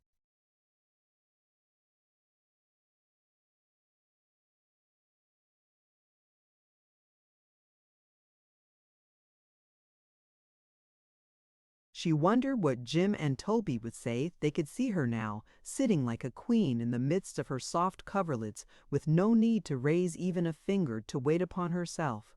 Ain't it the limit? She sighed, and with that Jim and Toby seemed to drift farther away. She began to see their life apart from hers. She could picture Jim with his head in his hands. She could hear his sharp orders to the men. He was always short with the others when anything went wrong with her. "I'll bet Mover Jim's in the dumps," she murmured as a cloud stole across the flower-like face. Then the tired muscles relaxed, and she ceased to rebel. "Mover Jim?" Douglas repeated, feeling that he must recall her to a knowledge of his presence. "That's what I calls him," Polly explained, "but the fellows calls him Big Jim."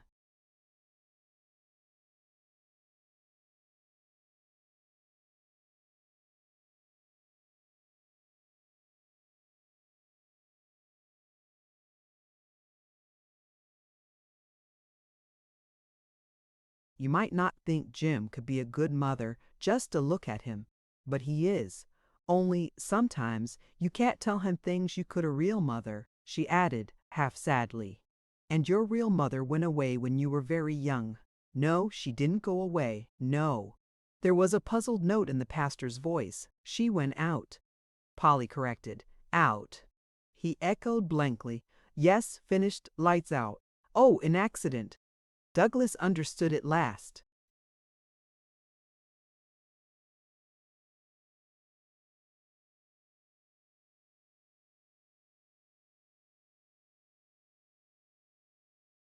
"I don't like to talk about it." Polly raised herself on her elbow and looked at him solemnly, as though about to impart a bit of forbidden family history. It was this look in the round eyes that had made Jim so often declare that the kid knew everything. Why, Mother'd have been ashamed if she'd a knowed how she wound up. She was the best rider of her time. Everybody says so, but she cashed in by fallin' off a skate what didn't have no more ginger. And a kitten, if you can beat that. She gazed at him with her lips pressed tightly together, evidently expecting some startling expression of wonder. "And your father?" Douglas asked rather lamely, being at a loss for any adequate comment upon a tragedy which the child before him was too desolate even to understand. "Oh, Dad's finish was all right. He got his in an lion's cage where he worked."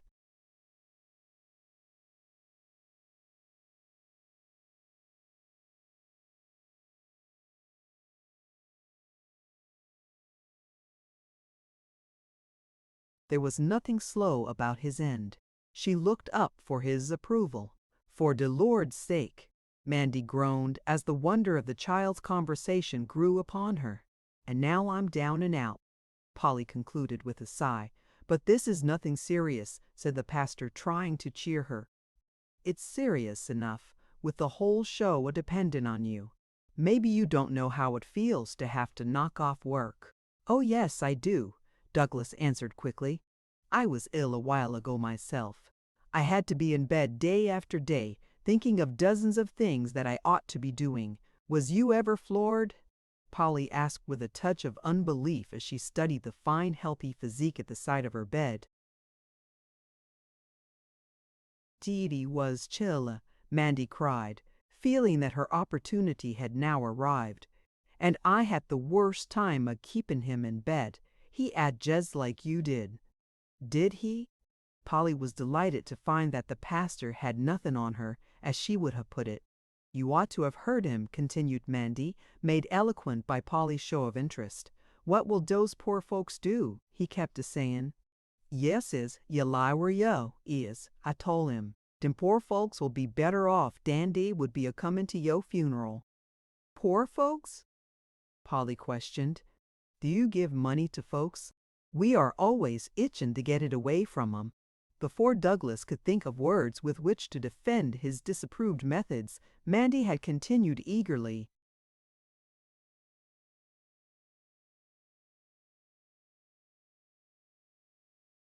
"And den on Sunday, when he can't go to church and preach," she got no further. A sharp exclamation brought both Mandy and Douglas to attention. "Preach!" Polly almost shouted.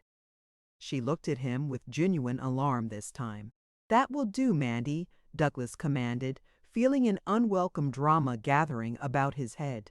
"Great Barnum and Bailey!" Polly exclaimed, looking at him as though he were the very last thing in the world she had ever expected to see. "Are you a sky pilot? That's what he am, Chilla." Mandy slipped the words in slyly, for she knew that they were against the pastor's wishes, but she was unable to restrain her mischievous impulse to sow the seeds of curiosity that would soon bear fruit in the inquisitive mind of the little invalid. "Will you get on to me a landin' into a mix-up like this?" she continued to study.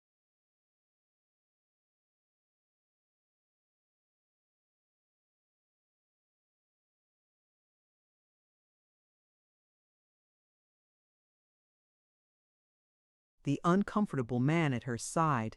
"I never thought I'd be a-talkin' to one of you guys. What's your name?" "Douglas." He spoke shortly. "Ain't you got no handle to it?" "If you mean my Christian name, it's John." "Well, that sounds like a sky pilot all right, but you don't look like I s'pose they did." "Why not?"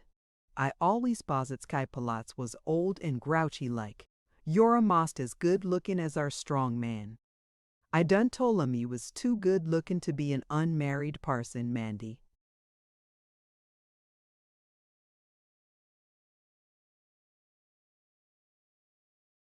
Chuckled, more and more amused at the pastor's discomfort. "Looks don't play a very important part in my work," Douglas answered curtly. Mandy's confidential snickers made him doubly anxious to get to a less personal topic. "Well, they count for a whole lot with us." She nodded her head decidedly. "How long you been showing in this town, anyhow?" "About a year," Douglas answered with something of a sigh. "A year!" she gasped. "In a burg like this? You must have an awful lot of laughs in your act to keep 'em a-comin' that long." She was wise in the ways of professional success. "Not many, I'm afraid." He wondered, for the first time, if this might be the reason for his rather indifferent success.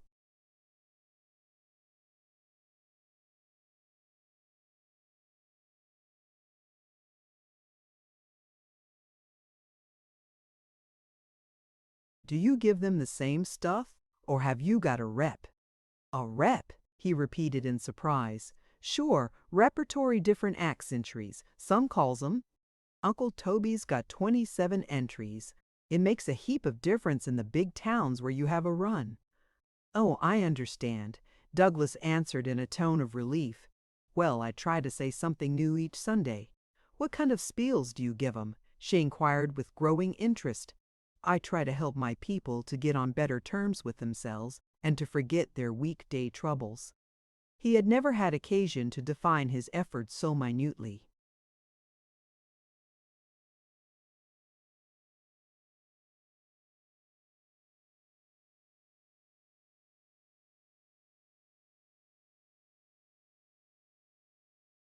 "Well, that's just the same as us," Polly told him with an air of condescension.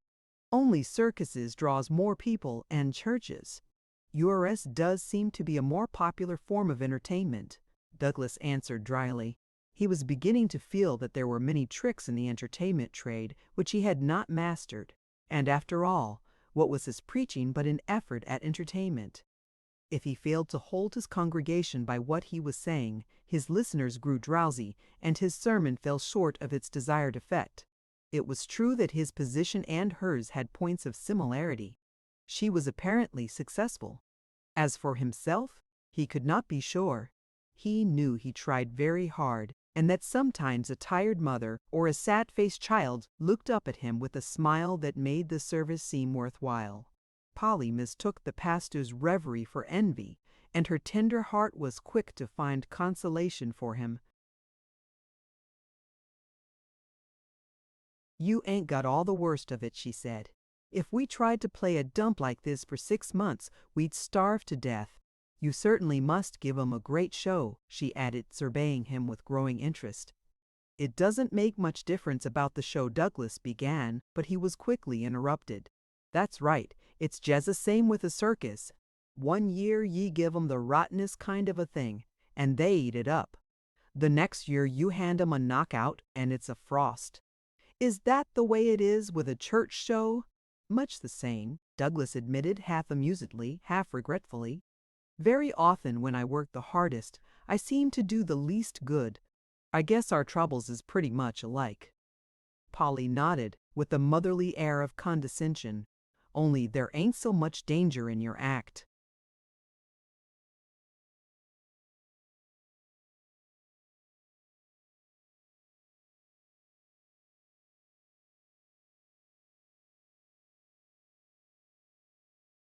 I'm not so sure about that, he laughed. Well, you take my tip. She leaned forward as though about to impart a very valuable bit of information. Don't you never go in for riding. There ain't no act on earth so hard as a riding act. The rest of the bunch has got it easy alongside of us. Take the fellows on the trapeze. They always get their tackle up in just the same place. Take the balancing acts, there ain't no difference in their layouts. Take any of 'em as depends on regular props, and they ain't got much chance of going wrong. But say, when yer have tear do a ridden act, there ain't never no two times alike. If your horse is feeling good, the ground is stumbly. If the ground ain't on, the horse is wobbly. There's always something wrong somewheres, and yer ain't never knowin' how it's going to end, especially when you got to do a careful act like mine. There's a girl, Eloise, in our bunch. What does a showy act on a horse? What Barker calls barbarian. She goes on in my place sometimes and say, them rubies applauds her as much as me, and her stunts.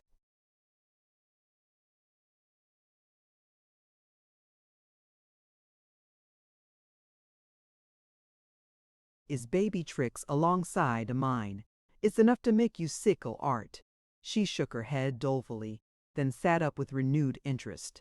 You see, mine is careful balancin' and all that, and you got tear know your horse and your ground for that. Now you get wise to what I'm a-tellin' yer, and don't you never go into anything what depends on anything else. Thank you, Polly, I won't. Douglas somehow felt that he was very much indebted to her. I seen a church show once, Polly said suddenly. You did? Douglas asked, with new interest. Yes, she answered, closing her lips and venturing no further comment. Did you like it? He questioned after a pause. Couldn't make nothing out of it. I don't care much for reading. Oh, it isn't all reading, he corrected. Well, the guy I saw read all of his and he got the whole thing right out of a book. Oh, that was only his text, laughed Douglas. Text? Yes. And later he tried to interpret to his congruga. Easy, easy. She interrupted. Come again with that, will you? He told them the meaning of what he read. Well, I don't know what he told 'em, but it didn't mean anything to me. But maybe your show is better'n his was, she added, trying to pacify him. Douglas was undecided whether to feel amused or grateful for Polly's ever.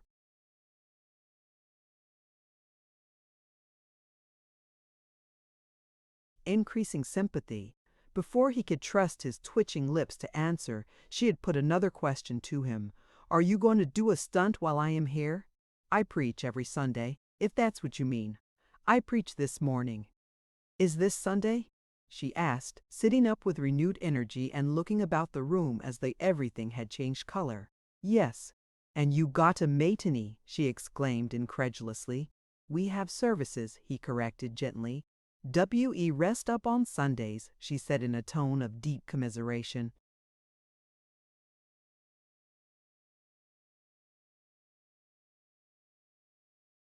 Oh, I see, he answered, feeling it no time to enter upon another discussion as to the comparative advantages of their two professions. What are you goin' to spiel about today? About Ruth and Naomi. Ruth and who? Naomi, he repeated. Naomi, she echoed, tilting her head from side to side as she listened to the soft cadences of the word. I never heard that name afore. It 'ud look awful swell on a billboard, wouldn't it? It's a Bible name, honey, Mandy said, eager to get into the conversation. Dar's a baleful picture 'bout her. I seed it.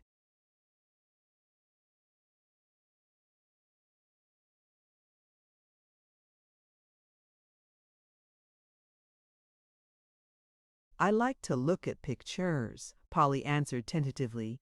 Mandy crossed the room to fetch the large Bible with its steel engravings. We got a girl named Ruth in our leap of death stunt.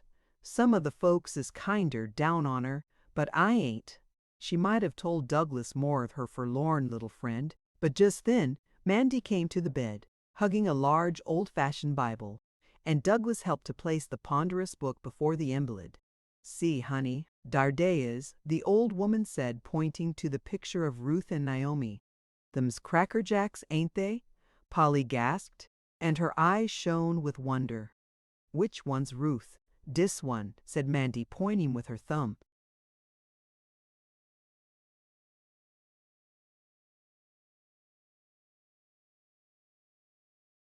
Why, they're dressed just like our chariot drivers. What does it say about 'em? You can read it for yourself, Douglas answered gently. There was something pathetic in the eagerness of the starved little mind. Well, I ain't much on readin' out loud, she faltered, growing suddenly conscious of her deficiencies. Read it for me, will you? Certainly. And he drew his chair nearer to the bed. One strong hand supported the other half of the Bible, and his head was very near to hers as his deep, full voice pronounced the solemn words in which Ruth pleaded so many years before. Entreat me not to leave thee, he read, or to return from following after thee, for whither thou goest I will go, and where thou lodgest I will lodge. Thy people shall be my people, and by God my God.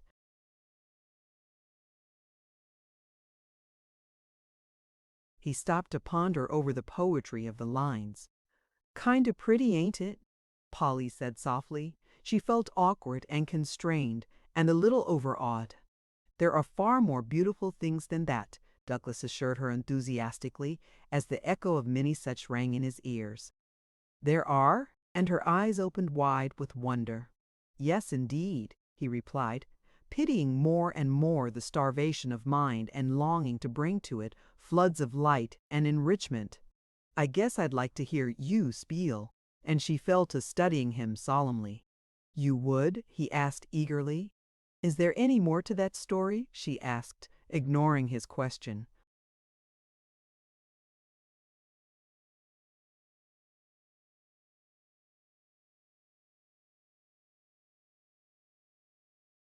Yes, indeed. Would you read me a little more? She was very humble now. Where thou diest will I die, and there will I be buried. The Lord do so to me, and more also, if aught but death part me and thee. Their eyes met. There was a long pause. Suddenly, the sharp, sweet notes of the church bell brought John Douglas to his feet with a start of surprise. Have you got to go? Polly asked regretfully. Yes, I must. But I'll read the rest from the church. Open the window, Mandy. And he passed out of the door and quickly down the stairs.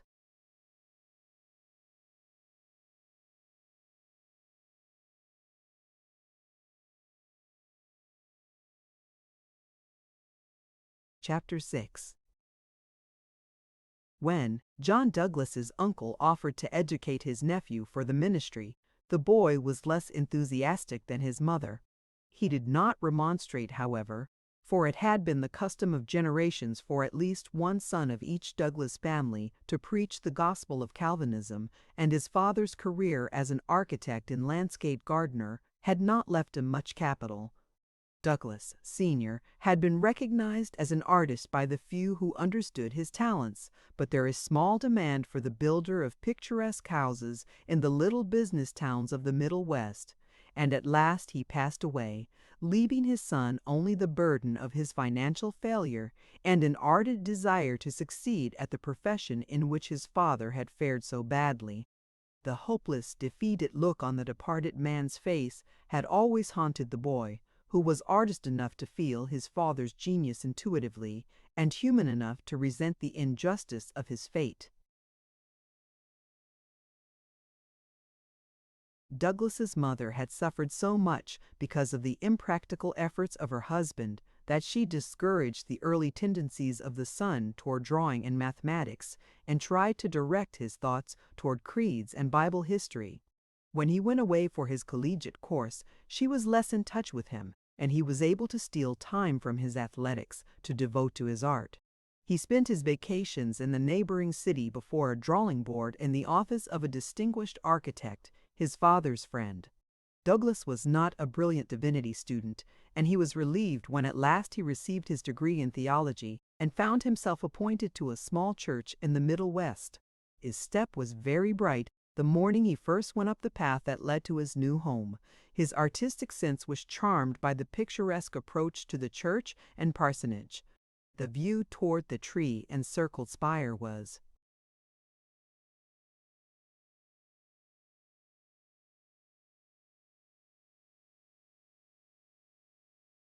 unobstructed, for the church had been built on the outskirts of the town to allow for a growth that had not materialized.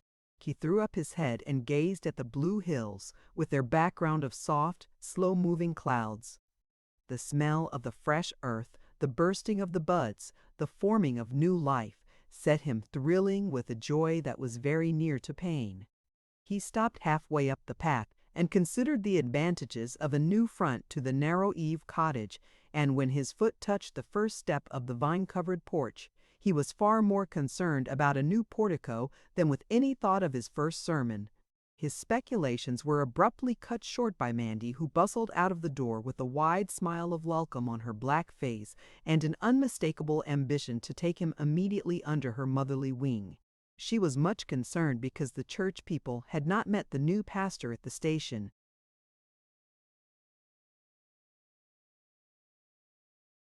and brought him to the house. Upon learning that Douglas had purposely avoided their escort, preferring to come to his new home the first time alone, she made up her mind that she was going to like him. Mandy had long been a fixture in the parsonage. She and her worse half, Hasty Jones, had come to know and discuss the weaknesses of the many clergymen who had come and gone, the deacons, and the congregation, both individually and collectively. She confided to Hasty that she didn't blame the new parson for not want to mix up with our crowd. In the study that night, when she and Hasty helped Douglas to unpack his many boxes of books, they were as eager as children about the drawings and pictures which he showed them. His mind had gone beyond the parsonage front now, and he described to them the advantage of adding an extra 10 feet to the church spire.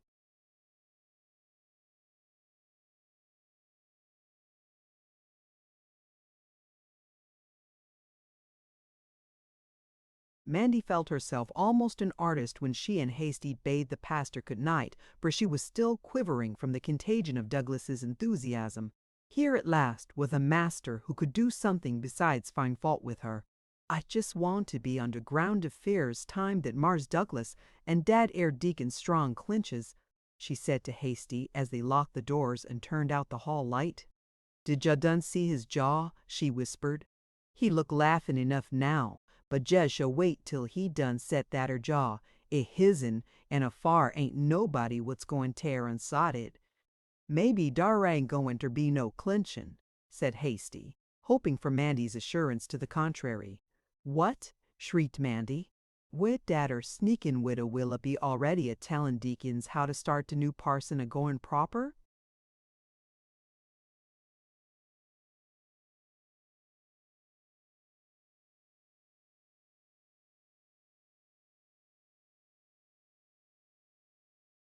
"Now, why you's always a-pickin' onto dat 'er widow?" asked Hasty, already enjoying the explosion which he knew his defense of the widow was sure to excite.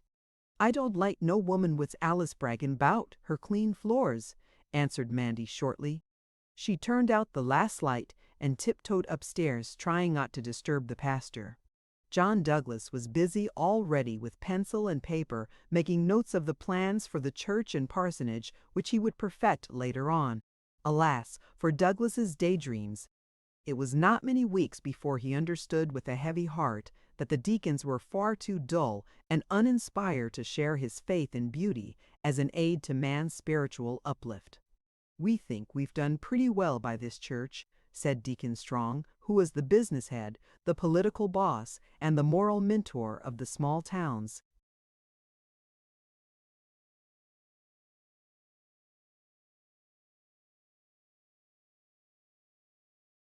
Affairs. "Just you worry along with the preachin', young man, and we'll attend to the buyin' and buildin' operations." Douglas's mind was too active to content itself wholly with the writing of sermons and the routine of formal pastoral calls. He was a keen humanitarian, so little by little he came to be interested in the heart stories and disappointments of many of the village unfortunates. some of whom were outside his congregation. The mentally sick, the despondent, who needed words of hope and courage more than dry talks on theology, found in him an ever-ready friend and adviser, and these came to love and depend on him. But he was never popular with the creed-bound element of the church. Mandy had her wish about being on the spot the first time that the parson's jaw squared itself at Deacon Strong. The deacon had called at the parsonage to demand that Douglas put a stop to the boys playing baseball in the adjoining lot.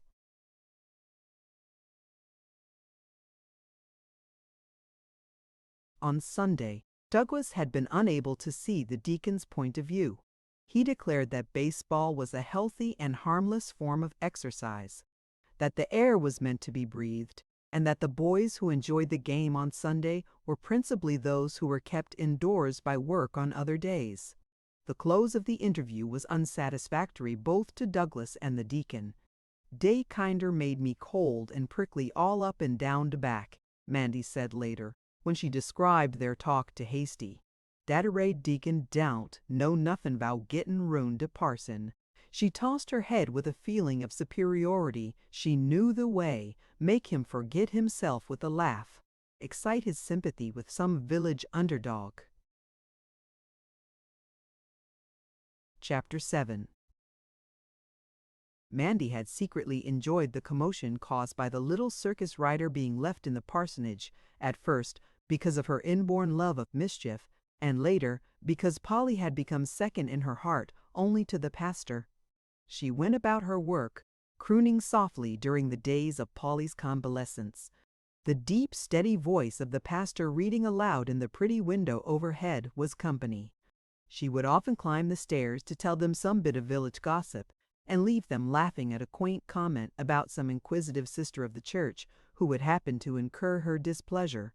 As spring came on, Douglas carried Polly down to the sunlit garden beneath the window, and Mandy fluttered about, arranging the cushions with motherly solicitude.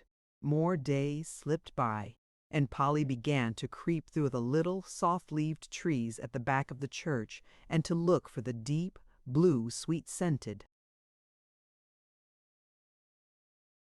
violets. When she was able, Douglas took her with him to visit some of the outlying houses of the poor. Her woman's instinct was quick to perceive many small needs in their lives that he had overlooked, and to suggest simple, inexpensive joys that made them her devoted friends. Their evenings were divided between making plans for these unfortunates and reading aloud from the Bible or other books. When Polly gained courage, Douglas sometimes persuaded her to read to him, and the little corrections that he made at these times soon became noticeable in her manner of speech. She was so eager, so starved for knowledge, that she drank it as fast as he could give it. It was during their talks about grammar that Mandy generally fell asleep in her rocker, her unfinished sewing still in her lap. When a letter came from Jim and Toby, it was always shared equally by Mandy.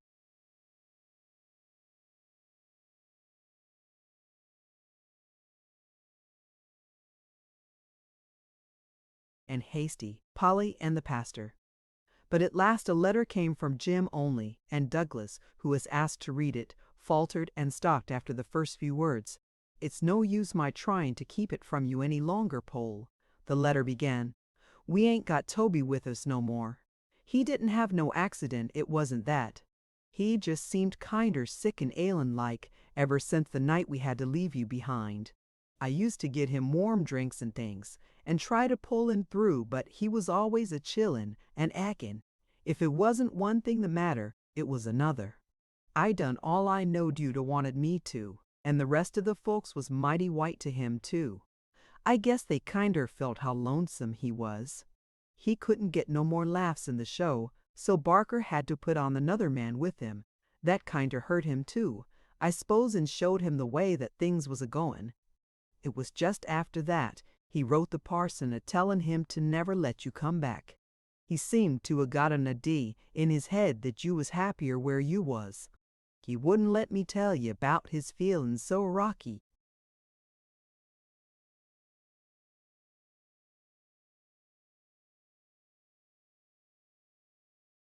"'Cause he thought it might me be make you come back. She's different from us. he was Alice a-sayin'. I never 'spected to keep her.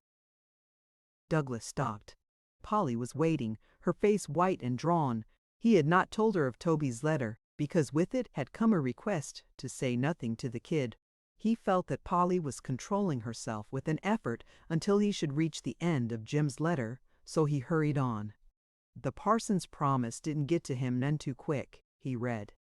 That seemed to be what he was waiting for. He give up the night it come, and I got him a little room in a hotel after the show and let one of the other fellers get the stuff out o' town, so's I could stay with him up to the finish. It come round mornin'. There wasn't much to it. He just seemed tired and peaceful like. I'm glad he wrote what he did, he said, meaning the parson.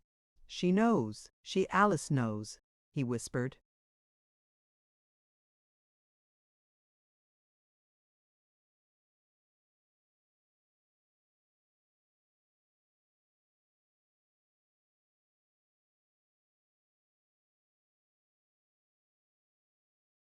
Meanin' you, Pole. And then he was on his way.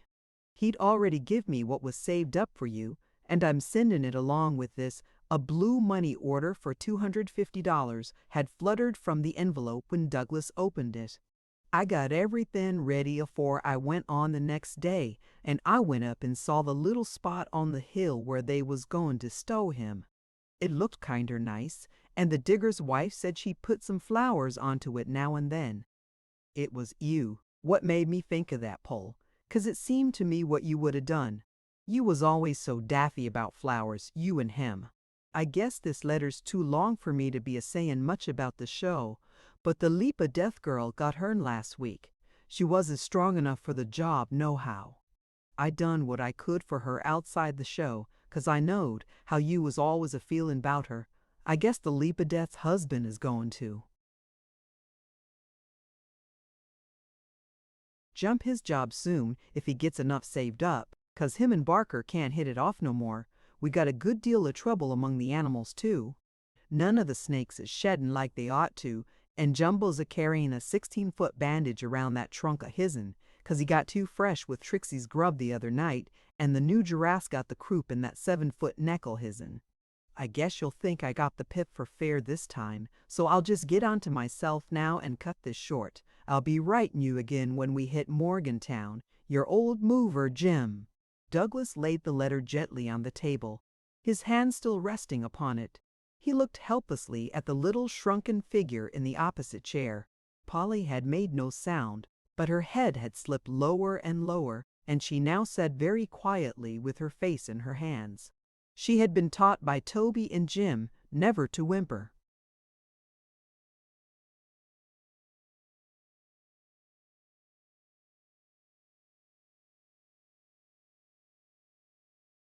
What a plucky lot they are, thought Douglas, as he considered these 3 lonely souls, each accepting whatever fate brought with no rebellion or even surprise. It was a strange world of stoics in which these children of the amusement arena fought and lost. They came and went like phantoms with as little consciousness of their own best interests as of the great moving powers of the world about them. They felt no throes of envy, no bitterness. They loved and worked and went their way. For once the pastor was powerless in the presence of grief. Both he and Mandy left the room quietly, feeling that Polly wished to be spared the outburst of tears that a sympathetic word might bring upon her. They allowed her to remain alone for a time. Then Mandy entered softly, with a tender good night, and Douglas followed her cheerily, as though nothing at all had happened. It was many weeks before Polly again became a companion to Douglas and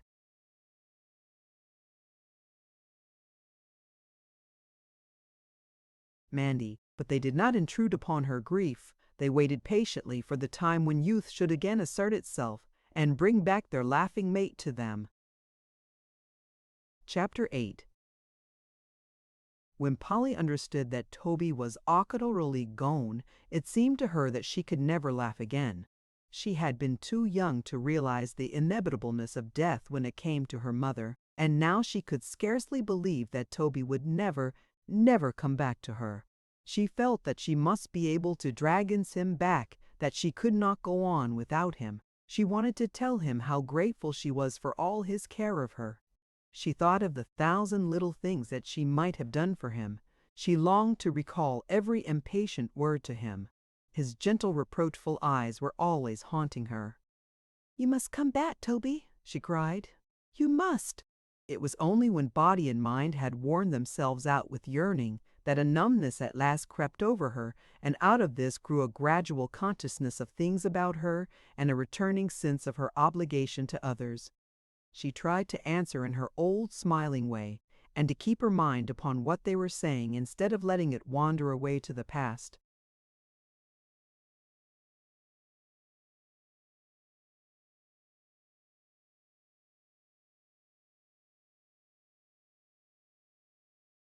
Douglas and Mandy were overjoyed to see the color creeping back to her cheeks. She joined the pastor again in his visits to the poor. The women of the town would often see them passing and would either whisper to each other, shrug their shoulders, or lift their eyebrows with smiling insinuations. But Polly and the pastor were too much absorbed in each other to take much notice of what was going on about them. They had not gone for their walk today, because Mandy had needed Polly to help make ready for the social to be held in the Sunday school room tonight. Early in the afternoon, Polly had seen Douglas shut himself up in the study, and she was sure that he was writing, so when the village children stopped in on the way from school for Mandy's new-made cookies, she used her customary trick to get them away. "Ted, you're it," she cried, and then dashed out the back door.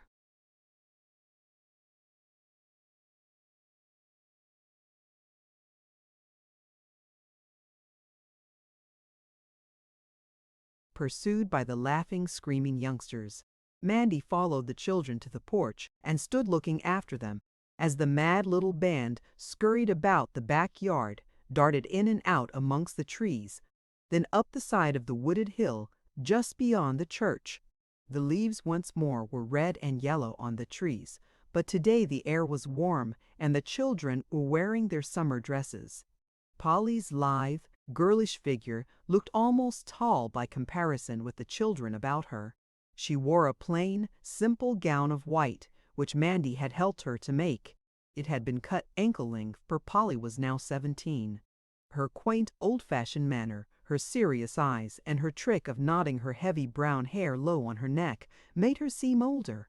Mandy waited until the children had disappeared over the hill, then began bustling about looking for the step-ladder which Hasty had left under the vines.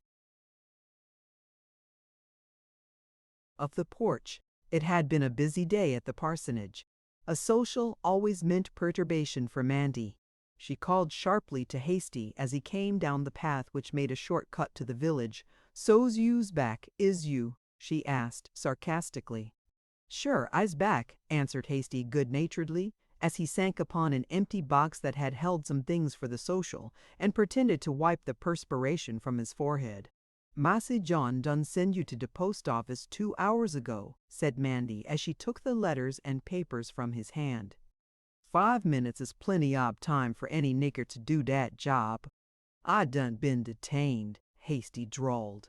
"You's always tame when dar's any work a-goin' on," Mandy snapped at him. "Whar's Miss Polly?"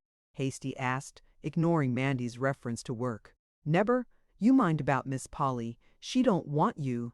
Jesses, you done fetch that step-ladder into de Sunday school room." "But I wants her," Hasty insisted. "He's been on very 'ticular business what she ought to know 'bout business." She repeated, "What kind ob business? I gotta fix de Sunday school room," said Hasty as he perceived her growing curiosity. "You come hey, nigger," Mandy called, determined that none of the village doings should escape her. "Out wid it." "Well, it's 'bout de circus," Hasty answered, seating himself again on the box.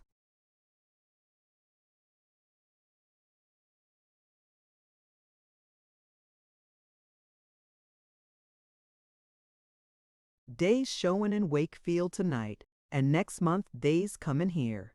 That same circus what Miss Polly used to be wid?" Mandy's eyes grew large with curiosity. "The very same," and Hasty nodded mysteriously.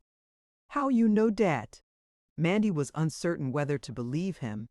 'cause da's a big red wagon downtown wid a name up de show painted on it. It's de advertisin' one, what goes ahead wid all de pictures what a day pastes up. And you been hangin' round dat wagon. I done thought Miss Polly might want to know. See here, lazy nigger, don't you go puttin' no circus notions into Miss Polly's head. She don't care no more 'bout dem things since her Uncle Toby done die. She done being satisfied right where she am, just as you let her be. I ain't done nothin', Hasty protested. Never do nothin', growled Mandy. Go along now and get a work. Most 4 o'clock and dat Sunday school room ain't ready yet. Hasty picked up the empty box and the stepladder and went out through the gate.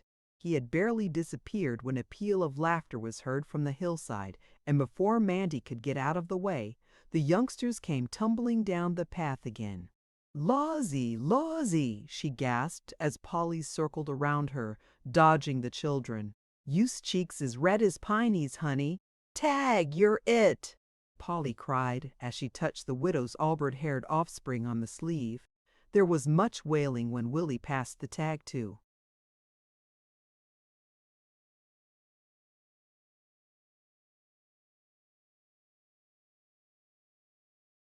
Little Jenny, the smallest girl in the crowd. "I won't play no more," she sobbed, "'cause I's always it." To comfort her, Polly began to sing an old circus song that the children had learned to love, and the little ones huddled about her in a circle to hear of the wonderful Ban Amberg, who used to walk right into the lion's cage and put his head in the lion's mouth. The children were in a state of nerves that did credit to Polly as an entertainer when Hasty broke in upon the song. "When you get a minute, I want to tell yer something. I have one right now." And turning to the eager mites at her side, Polly told them to run along into the grove and that she'd come pretty soon to teach them a new game. The youngsters went screaming and laughing on their way, and she breathed a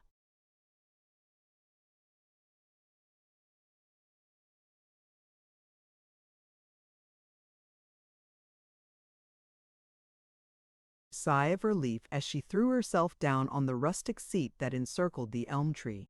"What is it, Hasty?" she asked, suspecting that he was in trouble with Mandy.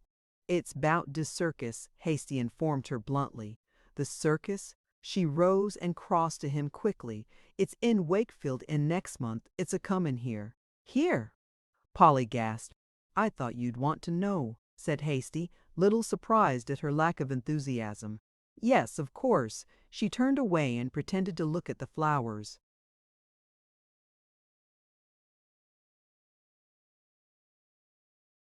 "Don't jes tell Mandy I been talkin' 'bout it circus," said Hasty uneasily. He was beginning to fear that he had made a mistake. But before Polly could answer, Mandy came out of the house, carrying baskets and food, which Hasty was to take to the Sunday school room. She looked at the girl's troubled face and drooping shoulders in surprise. "What make you look so serious, honey?" "Just thinking," said Polly absently. "My! Don't you look fine in your new dress?" She was anxious to draw the girl out of her reverie. "Do you like it?" Polly asked eagerly, forgetting her depression of a moment before. "Do you think Mr. John will like it?" "Massy John, mercy me, he neber takes no notice of dem things. I done gotta."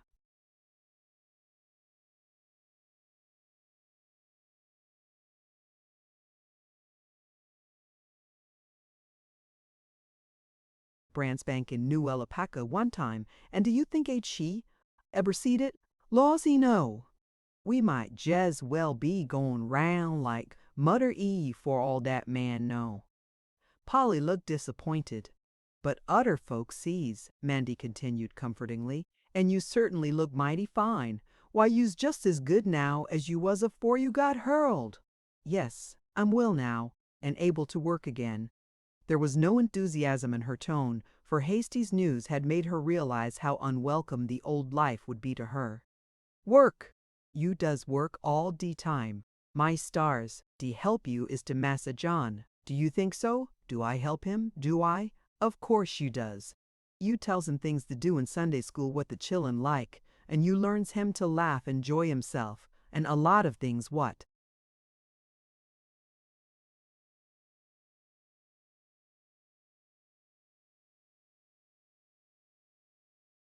nobody else could a learned em. You mustn't say learned him, Polly corrected. You must say taught him. You can't learn anybody anything. You can only teach them. Lordy sakes, I didn't know dat. She rolled her large eyes at her young instructress and saw that Polly looked very serious. She's wine ter have onbutter one of dem Teichler spells, thought Mandy, and she made ready to protest. See here, ain't you never. She was interrupted by a quick have you never from Polly. It done make no difference what you say, Mandy snapped, so long as folks understands you. She always grew restive under these ordeals, but Polly's firm, controlled manner generally conquered.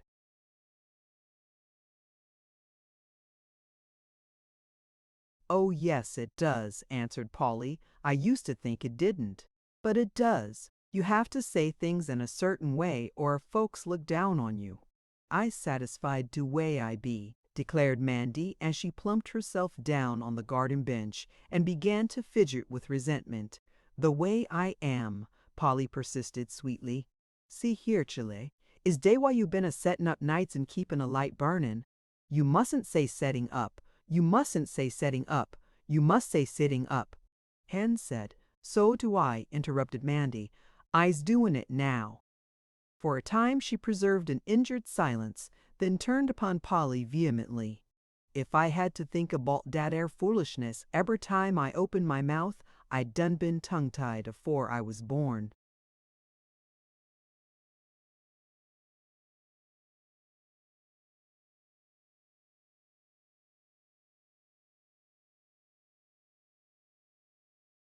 I could teach you in no time, volunteered Polly eagerly. I don't want to be teached, protested Mandy doggedly. Has Jones says I's too smart anyhow. Men don't like women knowin' too much, it skeers 'em. I's good enough for my own man, and I ain't a-tryin' to get nobody else's, Mandy wound up flatly. But he'd like you all the better, persisted Polly, laughing. I don't want to be liked no better by no nigger, snapped Mandy. I's a busy woman, I is. She made for the house. Then curiosity conquered her and she came back to Polly's side. See here, honey, who's been larnin' you all dem nonsense? I learned from Mr. Douglas. I remember all the things he tells me, and at night I write them down and say them over. Do you see this, Mandy? She took a small red book from her belt and put it into Mandy's black chubby fists.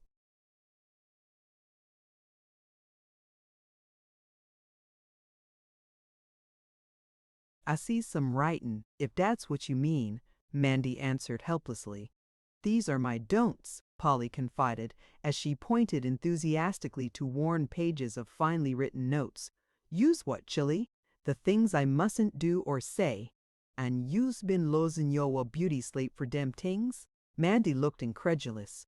I don't want Mr. John to feel ashamed of me, she said with growing pride. Well, you catch Mandy a settin' up for, oh, what did I tell you, Mandy? Polly pointed reproachfully to the reminder in the little red book. It was a fortunate thing that Willie interrupted. The lesson at this point, from Mandy's temper, was becoming very uncertain. The children had grown weary waiting for Polly, and Willie had been sent to fetch her. Polly offered to help Mandy with the decorations, but Willie won the day, and she was running away hand in hand with him when Douglas came out of the house. Wait a minute, he called. My, how fine you look. He turned Polly about and surveyed the new gown admiringly. He did see it, cried Polly gleefully. Of course I did. I always notice everything, don't I, Mandy? You Sua am improvin' since Miss Polly come, Mandy grunted. Come, Willie, called the girl, and ran out laughing through the trees.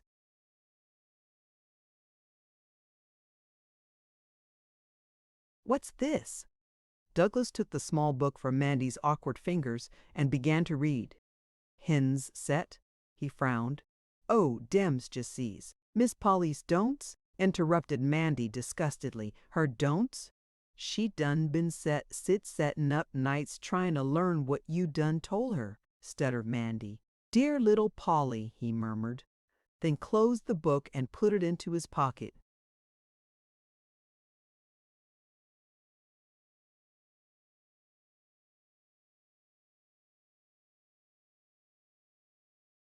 Chapter 9. Douglas turning toward the house when the widow Willoughby came through the wicker gate to the left of the parsonage, carrying bunting for the social. She was followed by Miss Perkins with a bucket of pickles, which Mandy promptly placed on top of Mrs. Elverson's ice cream. The women explained that they had come to put the finishing touches to the decorations. If anything was needed to increase Mandy's dislike of the widow, it was this announcement. Mrs. Willoughby was greatly worried because her children had not been home since the afternoon school session. Upon learning that they were with Polly, she plainly showed her displeasure, and Douglas dispatched Mandy for them. She saw that her implied distrust of Polly had annoyed him, and she was about to apologize when two of the deacons arrived on the scene, also carrying baskets and parcels for the social. Strong led the way. He always led the way, and always told Elverson what to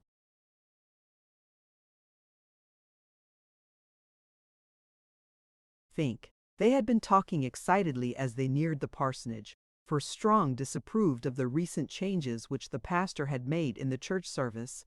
He and Douglas had clashed more than once since the baseball argument, and the deacon had realized more and more that he had met a will quite as strong as his own. His failure to bend the parson to his way of thinking was making him irritable and taking his mind from his business. "Can you beat that?" he would exclaim as he turned away from some disagreement with Douglas, his temper ruffled for the day. Polly was utterly unconscious of the unfriendly glances cast in her direction as she came running into the garden, leading the widow's two children. She nodded gaily to Julia Strong, who was coming through the gate, then hurried to Mrs. Willoughby, begging that the children be allowed to remain a little longer. She was making up a new game, she said, and needed Willie and Jenny for the set. "My children do not play in promiscuous games," said the widow icily.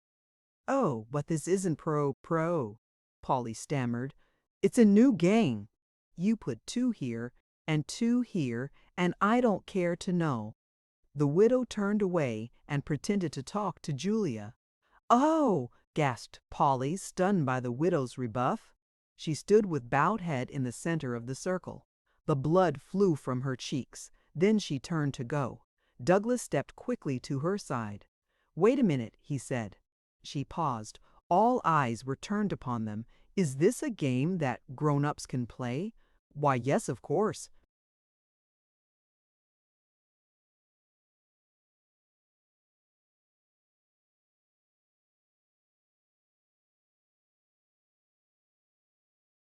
"Good. Then I'll make up your set. I need a little amusement just now. Excuse me," he added, turning to the deacons. Then he ran with her out through the trees. The deacons and the women stared at each other, aghast. "Well, what do you think of that?" said Mrs. Willoughby as the flying skirts of the girl and the black figure of the man disappeared up the path. "I think it's scandalous, if you are talking to me," said Miss Perkins. "The idea of a full-grown parson a-running off to play children's games with a circus-riding girl." "She isn't such a child," sneered Julia. "It's enough to make folks talk," put in Mrs. Willoughby with a sly look at the deacons.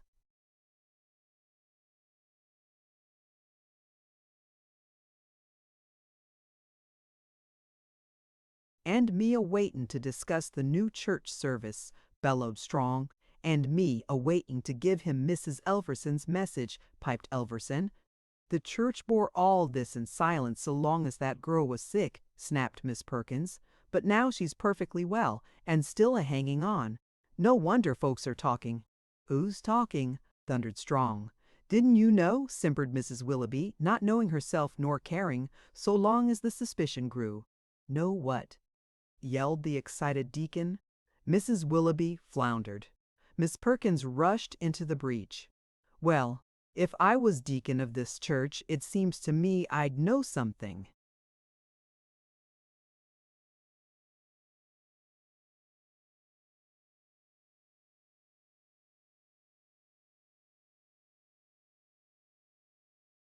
about what's going on in it.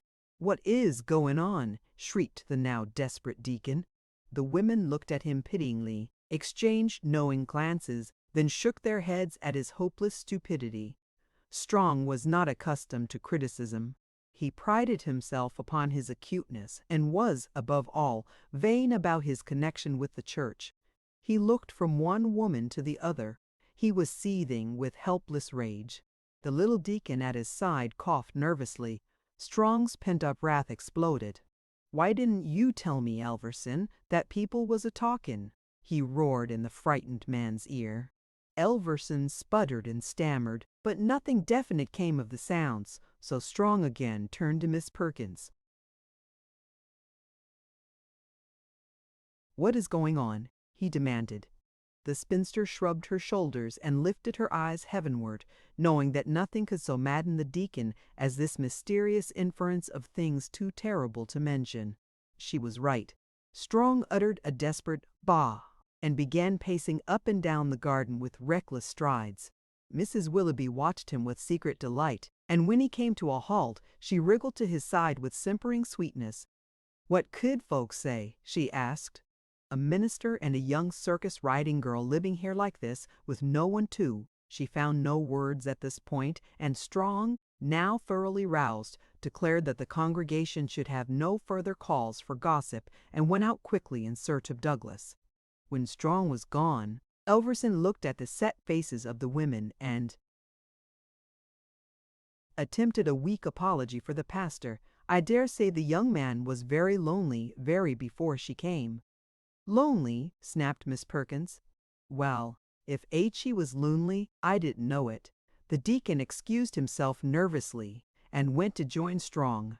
The women gathered up their buntings and retired with bland smiles to the Sunday school room, feeling that they had accomplished enough for the time being. Strong and Elverson crossed the yard, still in search of the pastor. They turned at the sound of fluttering leaves and beheld Douglas, hatless, tearing down the path. Strong called to him, but Douglas darted quickly behind the hedge. The deacons looked at one another in speechless astonishment. Presently the silence was broken by the distant voice of Polly counting from 1 to 100. The secret was out. The pastor, a leader of the church, was playing hide and seek. "Mr. Douglas!" shouted Strong when his breath had returned. "Hush, hush!" whispered Douglas, looking over the hedge. He peeped cautiously about him, then came toward the men with a sigh of relief. "It's all right. She has gone the other way. It'll be a good thing for you if she never comes back," said Strong, and Douglas's quick ear caught an unpleasant meaning in his tone. "What's that?" the pastor asked in a low, steady voice. "We don't like some of the things that are going on here, and I want to talk to you about 'em."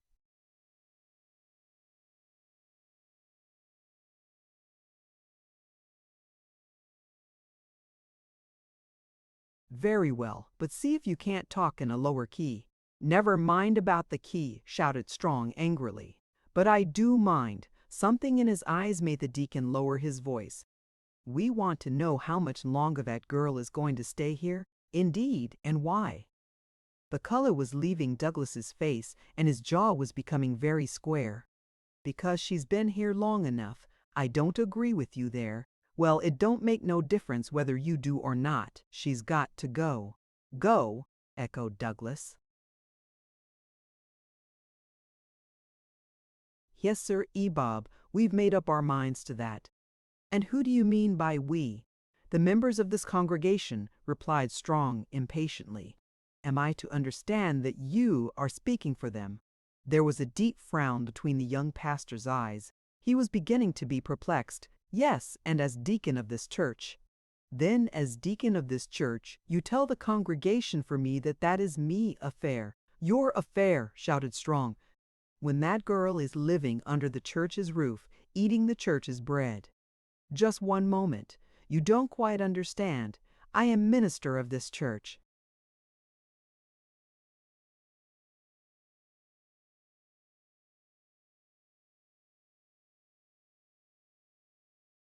and for that position I receive, or am supposed to receive, a salary to live on, and this parsonage, rent-free, to live in. Any guests that I may have here are my guests, and not guests of the church. Remember that, please." There was an embarrassing silence. The deacons recalled that the pastor's salary was slightly in arrears. Elverson coughed meekly. Strong started. "You keep out of this, Elverson," he cried. "I'm running this affair, and I ain't forgetting my duty nor the parson's." "I shall endeavor to do my duty as I see it," answered Douglas, turning away and dismissing the matter. "Your duty is to your church," thundered Strong.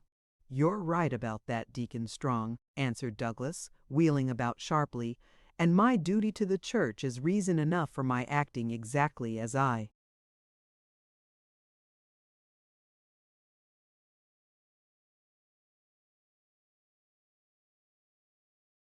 am doing in this case.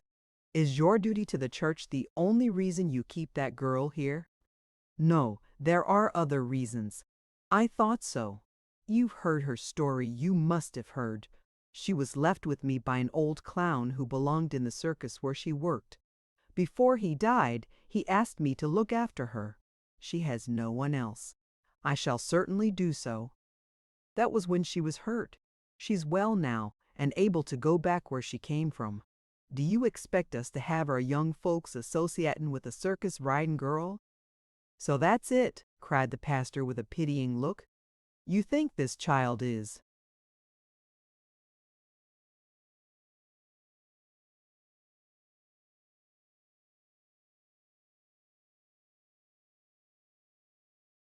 unfit for your homes because she was once in a circus.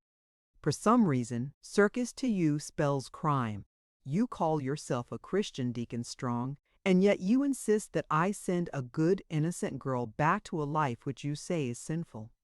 I'm ashamed of you, Strong. I'm ashamed of you." "That talk don't do no good with me," roared Strong. He was desperate at being accused of an unchristian attitude. "I ain't asking you to send her back to the circus. I don't care where you send her. Get her away from here, that's all. Not so long as she wishes to stay." "You won't?" Strong saw that he must try a new attack. He came close to Douglas and spoke with a marked insinuation. "If you was a friend to the girl, you wouldn't want the whole congregation a-pointing fingers at her."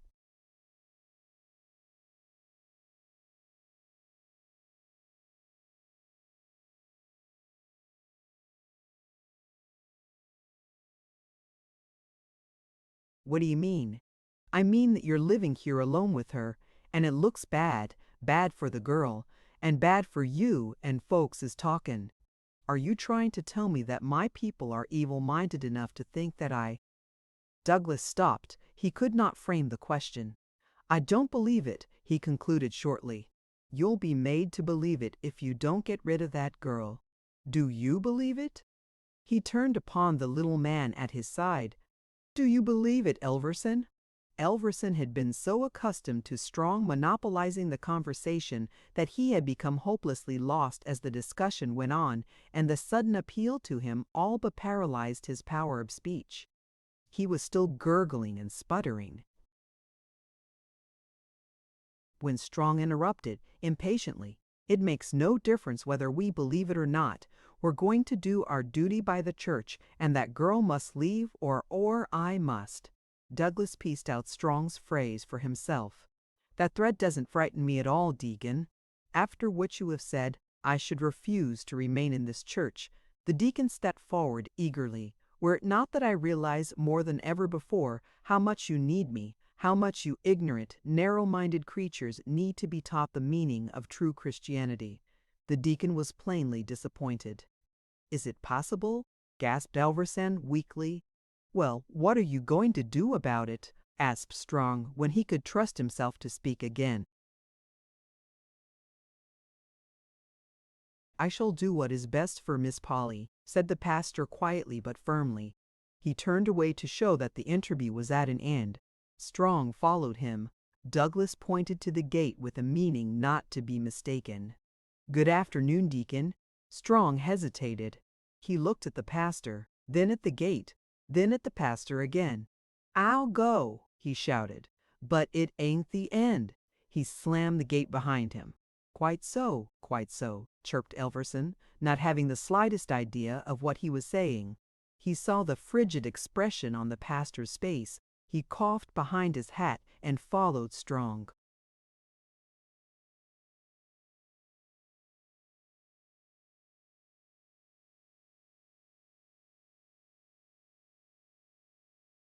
Chapter 10.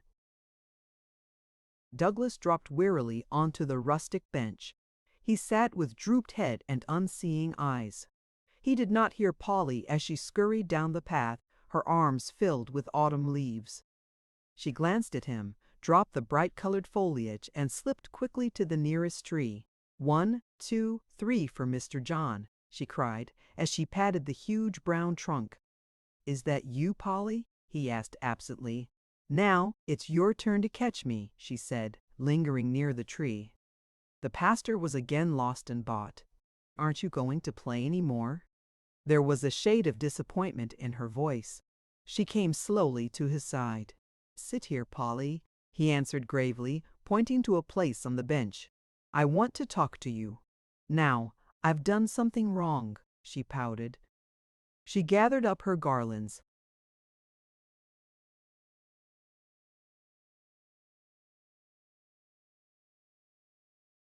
And brought them to a place near his feet, ignoring the seat at his side. You might just as well tell me, and get it over. You couldn't do anything wrong, he answered, looking down at her. Oh yes, I could.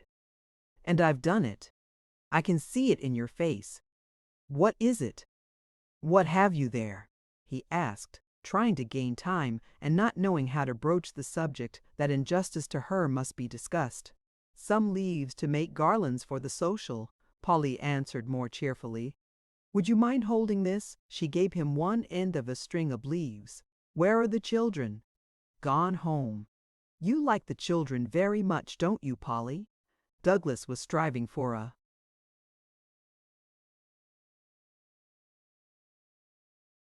path that might lead him to the subject that was troubling him. Oh no, I don't like them. I love them. She looked at him with tender eyes. You're the greatest baby of all. A puzzled line came between his eyes as he studied her more closely. And yet, you're not such a child, are you, Polly? You're quite grown up, almost a young lady. He looked at her from a strange, unwelcome point of view. She was all of that as she sat at his feet, yearning and slender and fair, at the turning of her 17th year. I wonder how you would like to go away? Her eyes met his in terror. Away to a great school, he added quickly, flinching from the very first hurt that he had inflicted, where there are a lot of other young ladies. Is it a place where you would be? She looked up at him anxiously. She wondered if his show was about to move on.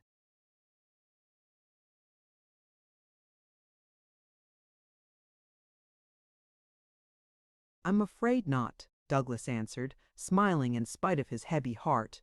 I wouldn't like any place without you, she said decidedly, and seemed to consider the subject dismissed. But if it was for your good, Douglas persisted, it could never be for my good to leave you. But just for a little while, he pleaded. How was she ever to understand? How could he take from her the sense of security that he had purposely taught her to feel in his house? Not even for a moment, Polly answered with a decided shake of her head. But you must get ahead in your studies, he argued. She looked at him anxiously. She was beginning to be alarmed at his persistence.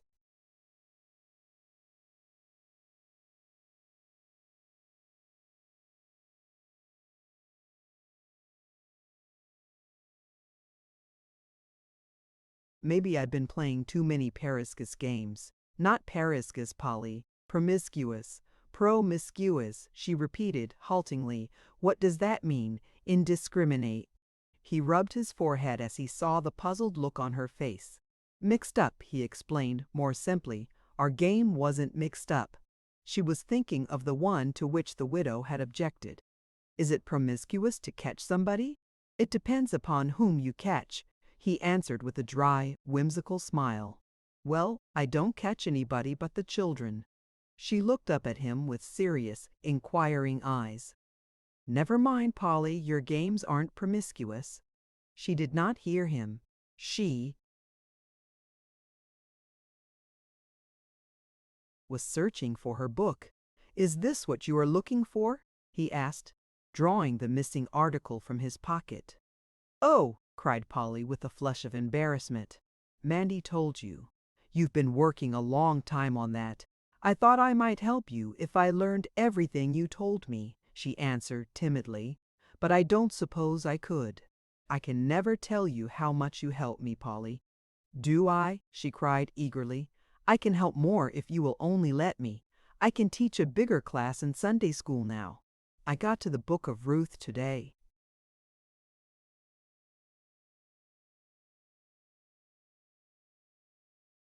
You did? He pretended to be astonished. He was anxious to encourage her enthusiasm. Hum, she answered solemnly. A dreamy look came into her eyes. Do you remember the part that you read to me the first day I came? He nodded. He was thinking how carefree they were that day. How impossible such problems as the present one would have seemed then. I know every bit of what you read by heart. It's our next Sunday school lesson. So it is. Do you think now that it would be best for me to go away? She looked up into his troubled face. We'll see, he murmured, then tried to turn her mind toward other things. Come now, let's find out whether you do know your Sunday school.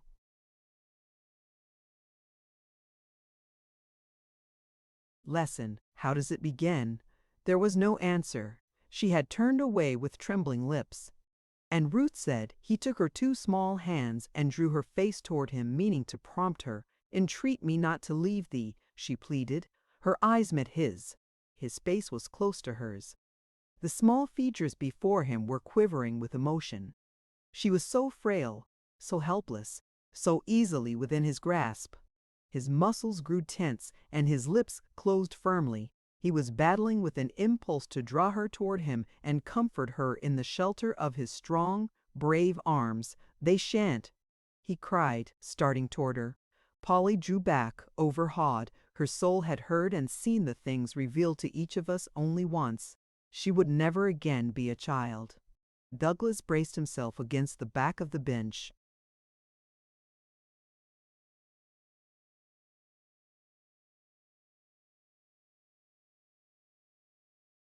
What was the rest of the lesson?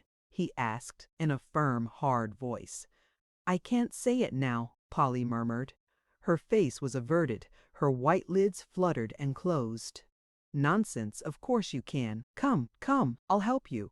Douglas spoke sharply. He was almost vexed with her and with himself for the weakness that was so near overcoming them. And Ruth said, Entreat me not to leave thee, or to return from following after thee. She was struggling to keep back the tears. For whither thou goest, I will go, and where thou lodgest, I will lodge. Thy people shall be my people, and thy God my. She stopped. That's right. Go on, said Douglas, striving to control the unsteadiness in his own voice. Where thou diest, will I die. Her arms went out blindly.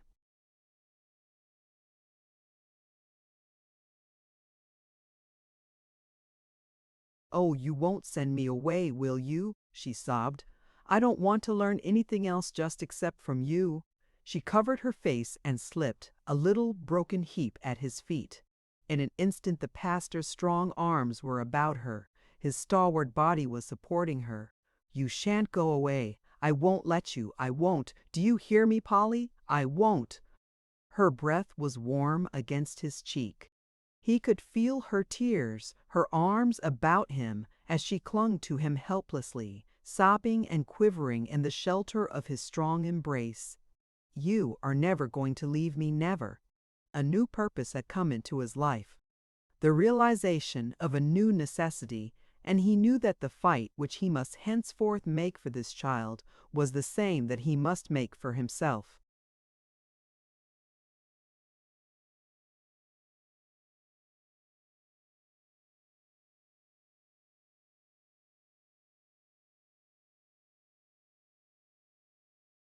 Chapter 11.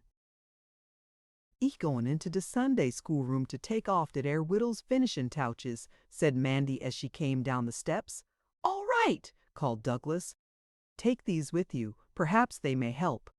He gathered up the garlands which Polly had left on the ground.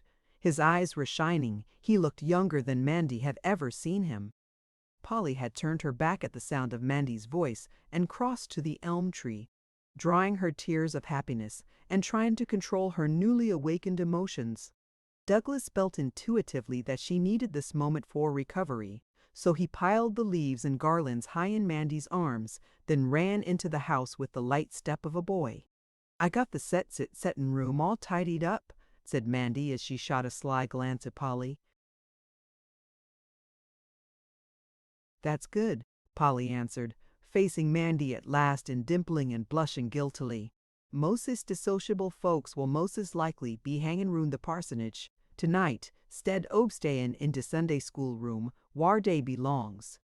Losses time did der widow Willoughby then set aroon all ebenin a tellin' de parson as how folks could jees eat off her kitchen floor. And I ups and tells her as how folks could pick up a good squar meal off Mandy's floor, too. Guess she'll be mighty careful what she says afore Mandy tonight." She chuckled as she disappeared down the walk to the Sunday school room. Polly stood motionless where Mandy had left her. She hardly knew which way to turn. She was happy, yet afraid. She felt like sinking upon her knees and begging God to be good to her, to help her. She who had once been so independent, so self-reliant, now felt the need of direction from above. She was no longer master of her own soul. Something had gone from her, something that would never, never come again. While she hesitated, Hasty came through the gate looking anxiously over his shoulder. "Well, Hasty," she said, for it was apparent that Hasty had something important on his mind. "It's the big one from the circus," he whispered excitedly. "The big one? You know the one what brung you." "You don't mean?" Polly's question was answered by Jim himself, who had followed Hasty quickly through the gate. Their arms were instantly about each other. Jim forgot Hasty and everyone in the world except Polly, and neither of them noticed the horrified Miss Perkins and the widow Willoughby, who had been crossing the yard on their way from the Sunday school room with Julia. "You're just as big as ever," said Polly, when she could let go of Jim long enough to look at him. "You haven't changed a bit. You've changed enough for both of us." He looked at the unfamiliar long skirts and the new way of doing her hair. "You're bigger, Pole. More grown up like." "Oh, Jim." She glanced admiringly at the new brown suit, the rather startling tie, and the neat little posy in Jim's buttonhole. "The fellow said I'd have to slick up a bit if I was a-comin' to see you, so as not to make you ashamed of me. Do you like 'em?" he asked, looking down approvingly at his new brown clothes. "Very much." For the first time, Jem noticed the unfamiliar manner of her speech. He began to feel self-conscious. A year ago she would have said, "You."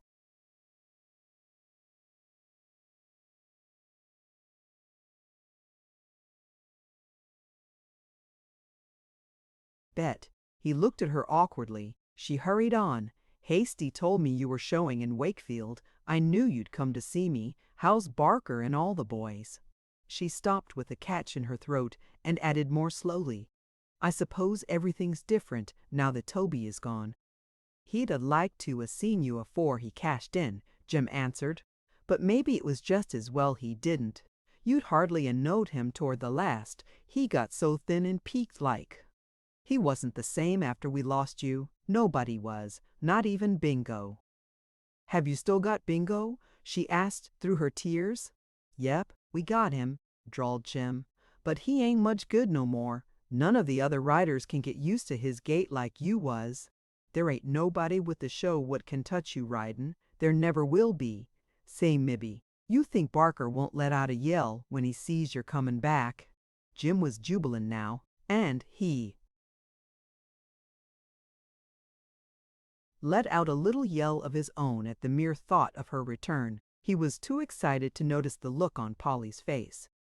Toby had a notion before he died that you was never a-comin' back, but I told him I'd change all that once I seed yer, and when Barker sent me over here today to look arter the advertisin', he said he guessed you'd had all you wanted to church folks. Jessie's, you bring her along to Wakefield, he said, and tell her that her place is waitin' for her, and I will too. He turned upon Polly with sudden decision. Why, I feel jes like pickin' yer up in my arms and carryin' you right off now. Wait, Jim. She put one tiny hand on his arm to restrain him. I don't mean not today, mebbe, he stammered uncertainly, but we'll be back here a-showin' next month.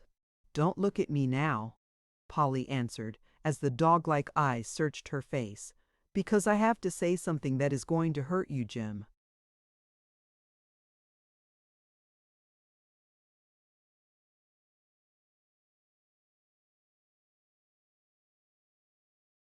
You're comin', ain't yer, Pole? The big face was wrinkled and careworn with trouble. No, Jim, she replied in a tone so low that he could scarcely hear her. You mean that you ain't never comin' back? He tried to realize what such a decision might mean to him. No, Jim, she answered tenderly, for she dreaded the pain that she must cause the great, good-hearted fellow. You mustn't care like that, she pleaded, seeing the blank desolation that had come into his face. It isn't because I don't love you just the same, and it was good of Barker to keep my place for me, but I can't go back. He turned away. She clung to the rough brown sleeve. Why, Jim, when I lie in my little room up there at night, she glanced toward the window above. Them and everything is peaceful and still. I think how it used to be in the old days, the awful noise and the rush of it all, the cheerless wagons, the mob in the tent, the ring with its blazing lights, the whirling round and round on bingo, and the hoops, always the hoops, till my head got dizzy and my eyes all dim, and then the hurry after the show, and the heat and the dust or the mud and the rain, and the rumble of the wheels in the plains at night, and the shrieks of the animals, and then the shriek could of a rather by equal slide inch tights. She covered her face to shut out the memory. I couldn't go back to it, Jim. I just couldn't. She turned away, her face still hidden in her hands. He looked at her a long while in silence. I didn't know how you'd come to feel about it, he said doggedly. You aren't angry, Jim? She turned to him anxiously, her eyes pleading for his forgiveness.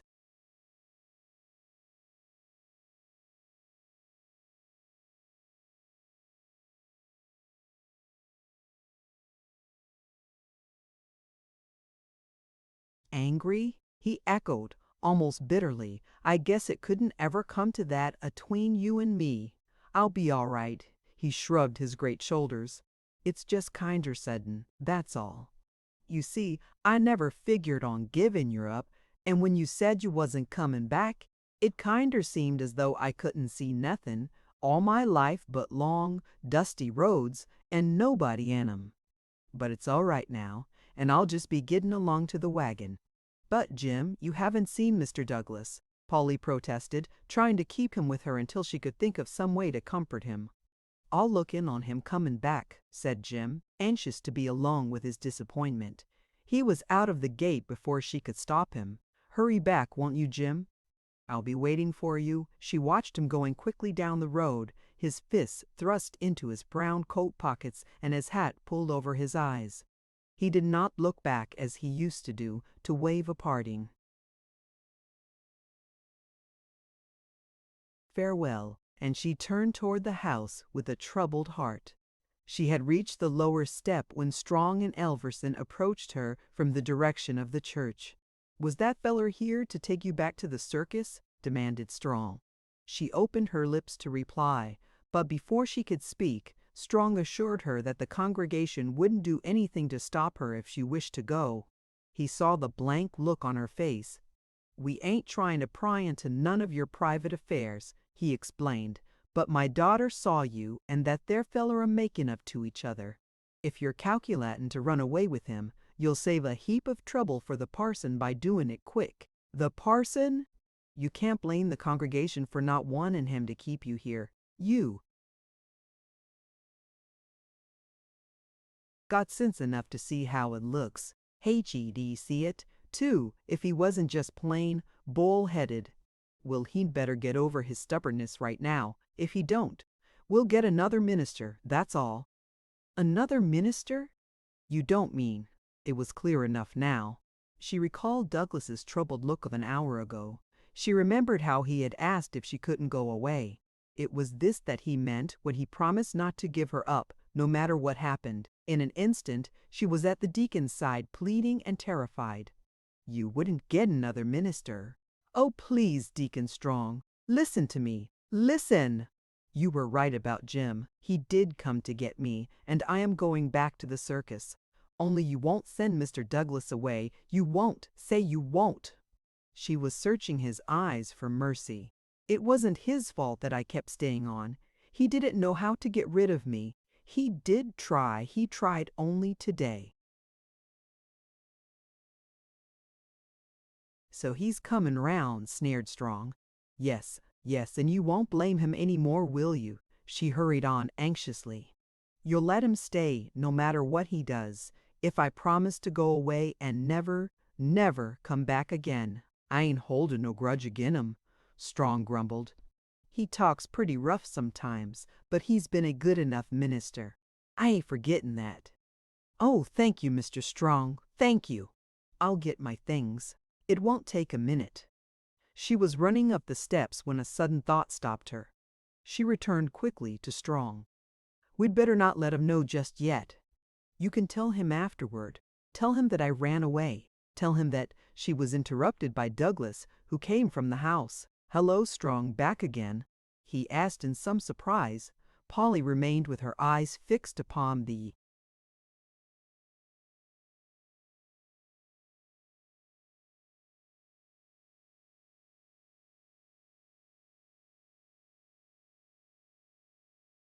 deacon, searching for some way of escape.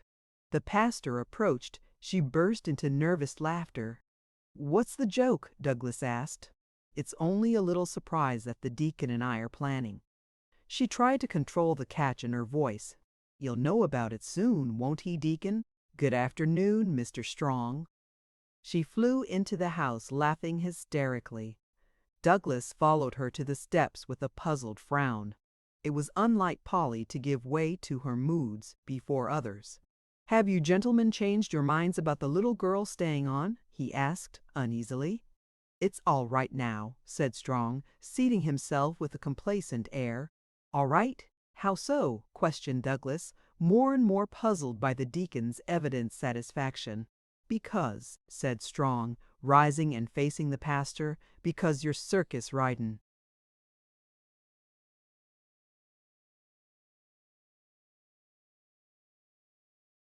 Gal is going to leave you of her own accord.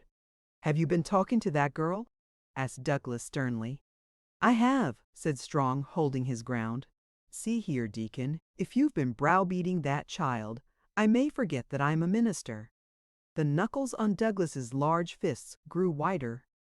She's goin', I tell yer, and it ain't because of what I said either. She's goin' back to the circus. I don't believe you. You would have believed me if you'd seen the fellow that was just a-callin' on her, and her a-huggin', and a-kissin' of him, and a-promisin' that she'd be a-waitin' for him here when he come back.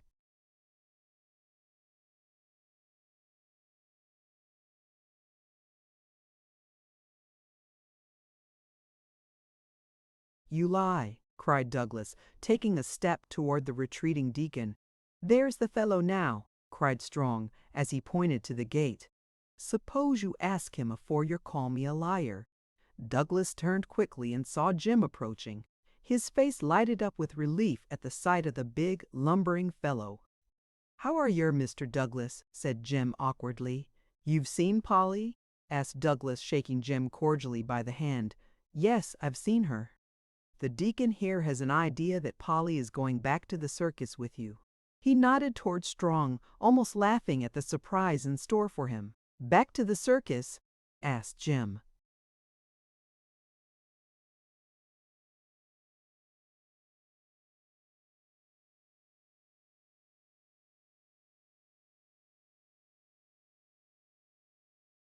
Did she say anything to you about it? He was worried by the bewilderment in Jim's manner. Before Jim could reply, Polly, who had reached the steps in time to catch the last few words, slipped quickly between them. She wore her coat and hat and carried a small brown satchel. "Of course I did, didn't I, Jim?" she said, turning her back upon the pastor and motioning to Jim not to answer. Douglas gazed at her in astonishment. "What do you mean?" he asked in a hoarse, strained voice. He glanced at the coat and hat. "Where are you going?" Polly avoided his eyes and continued nervously to Jim. "What made you come back? Why didn't you wait for me down the street? Now, you've spoiled everything." She pretended to be very vexed with him. The big fellow looked puzzled. He tried to protest, but she put a warning finger to her lips and pressed the little brown satchel into his hand. "It's no use," she went on hurriedly. "We might as well tell them everything now." She turned to Douglas and pretended to laugh. "You have found us out." The deacons were slightly uneasy. The frown on Douglas's forehead was deepening. "Oh, see how serious he looks," she teased, with a toss of her head toward the grim-visaged pastor. "Is this some trick?" he demanded sternly. "Don't be angry," she pleaded. "Wish me luck." She held out one small hand. He did not take it. She wavered. Then she felt the eyes of the deacons upon her. Courage returned, and she spoke in a firm, clear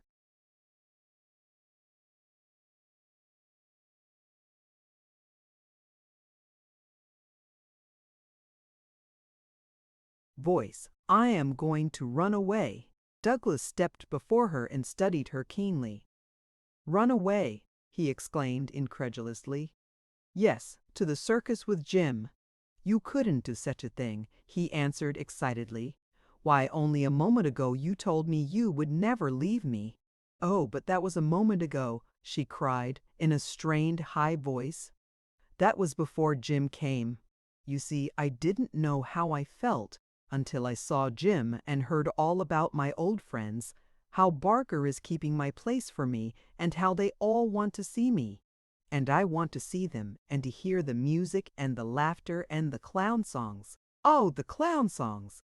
She waltzed about, humming the snatch of melody that Mandy had heard the morning that Polly first woke in the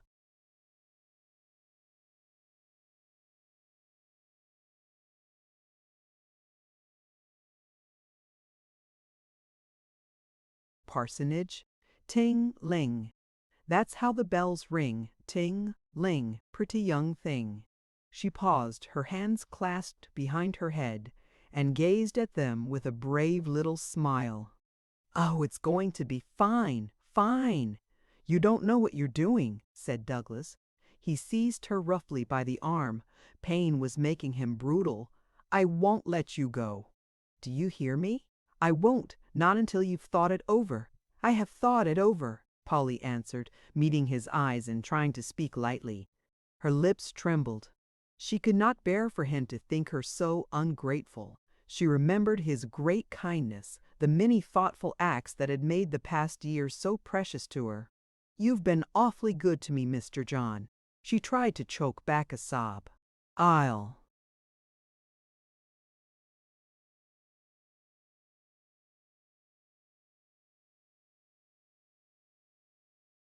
never forget it, never. I'll always feel the same toward you.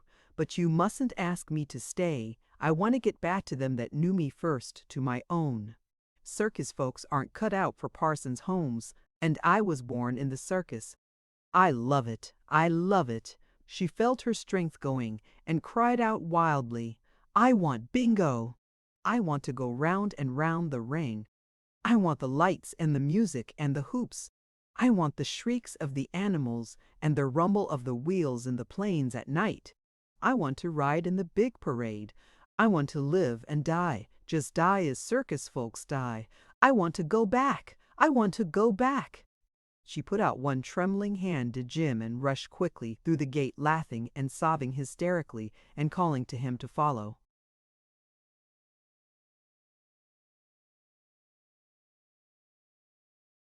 Chapter 12. Lonely days, followed Polly's desertion of the parsonage. Mandy went about her duties very quietly, feeling that the little comments which once amused the pastor had now become an interruption to thoughts in which she had no part. He would sit for hours with his head in his hands, taking no notice of what passed before him. She tried to think of new dishes to tempt his appetite, and shook her head sadly as she bore the untasted food back to the kitchen. She sometimes found the portfolio of drawings lying open upon his study table. She remembered the zeal with which he had planned to remodel the church and parsonage when he first came to them, how his enthusiasm had gradually died for lack of encouragement, and how he had at last put his books in a cupboard where they grew dusty from long neglect.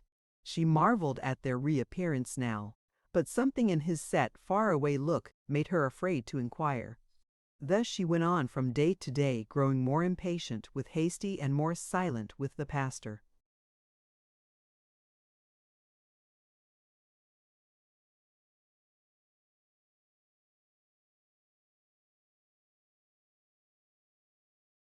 Mandy needed humor and companionship to oil the wheels of her humdrum life.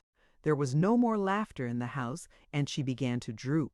Polly had been away from the parsonage a month when the complacency of the village was again upset by the arrival of the great American circus. There were many callers at the parsonage that day, for speculation was now at fever heat about the pastor. Would he try to see her? Had he forgotten her? And what had he ever found in her? Were a few of the many questions that the women were asking each other. Now that the cause of their envy was removed, they would gladly have reinstated the pastor as their idol, for, like all truly feminine souls, they could not bear to see a man unhappy without wishing to comfort him, nor happy unless they were the direct cause of his state. "How dare any man be happy without me?" has been the cry of each woman since Eve was created to mate with Adam.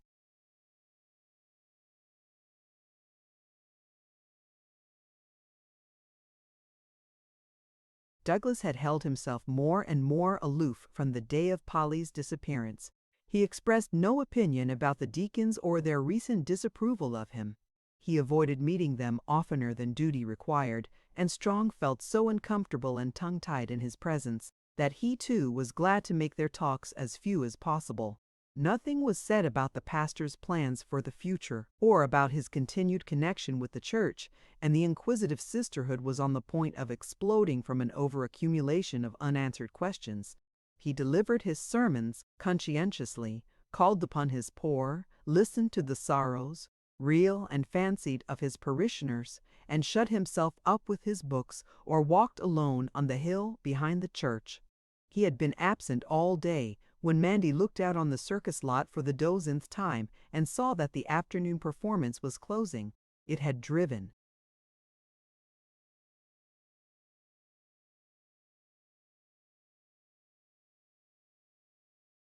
her to desperation to learn that Miss Polly was not in the parade that morning, and to know that the pastor had made no effort to find out about her.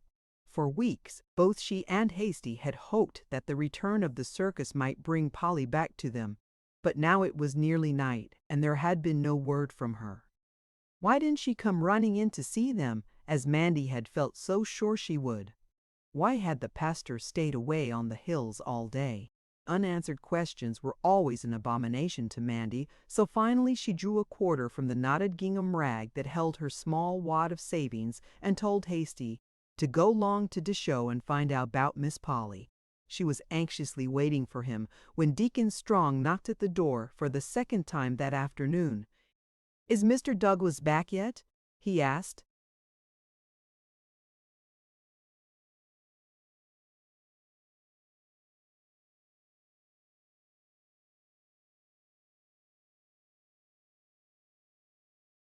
"No, saw, he ain't," said Mandy very shortly. She felt that Strong and Elverson had been a-trying to spy on de Parson all day, and she resented their visits more than she usually did. "What time are you expecting him?" "I don't never 'spect Massa Douglas till I sees him." Strong grunted uncivilly and went down the steps. She saw from the window that he met Elverson in front of the church. "Dey sure am a meanin' trouble," she mumbled. The band had stopped playing. The last of the audience had straggled down the street. She opened the door and stood on the porch. The house seemed to suffocate her. What was keeping Hasty?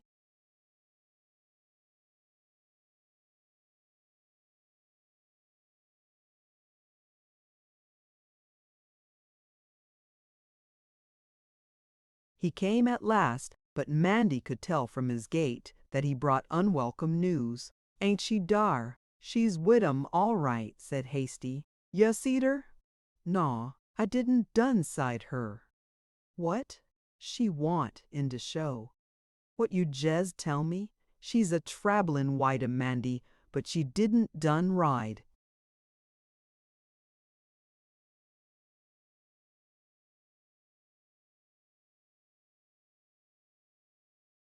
"See, hey, Hasty Jones, is dat air Chile sick?" "I don't rightly know," said Hasty. A great big man, what wore clothes like a gemman, comed out wid a whip in his hand and says as how he's blithe to 'nounce an nudder gal in Miss Polly's place.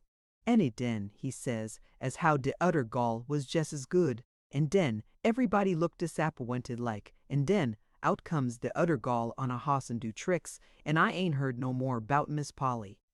"Why didn't you done ask somebody?"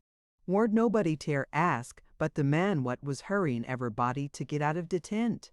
I done asked him, but he say as didn't I git my money's worth, and den everybody laugh, and he shoved me long wid de rest of de folks, and here I is." "She's sick, dat's what I says," Mandy declared excitedly, "and somebody's got to do something."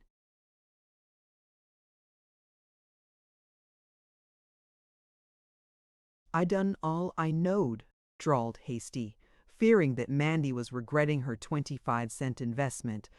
"Go long out and fix up dat er kitchen fire," was Mandy's impatient reply. "I gotta keep dim vittles warm for Massa John." She wished to be alone so that she could think of some way to get hold of Polly.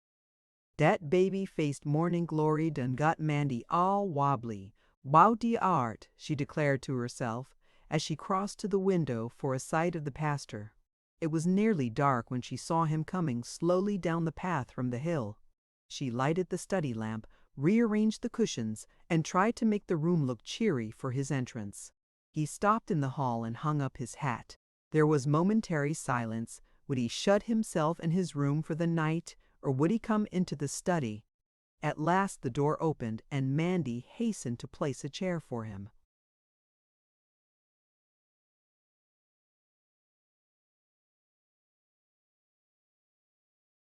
"'S 'fraid just mighty tired," she said. "Oh no," answered Douglas absently. "Mebbe you'd like Mandy to be sarvin' your supper in here tonight. It's more cheerfuller." The side showman was already beginning his spiel in the lot below. The lemonade vendors, sick, and the popcorn sellers were heard crying their wares. Douglas did not answer her. She bustled from the room, declaring she was jes goin' to bring him a morsel. He crossed to the window and looked out upon the circus lot. The flare of the torches and the red fire came up to meet his pale, tense face. How like the picture of 13 months ago, he thought, and old Toby's words came back to him. The show has got to go on.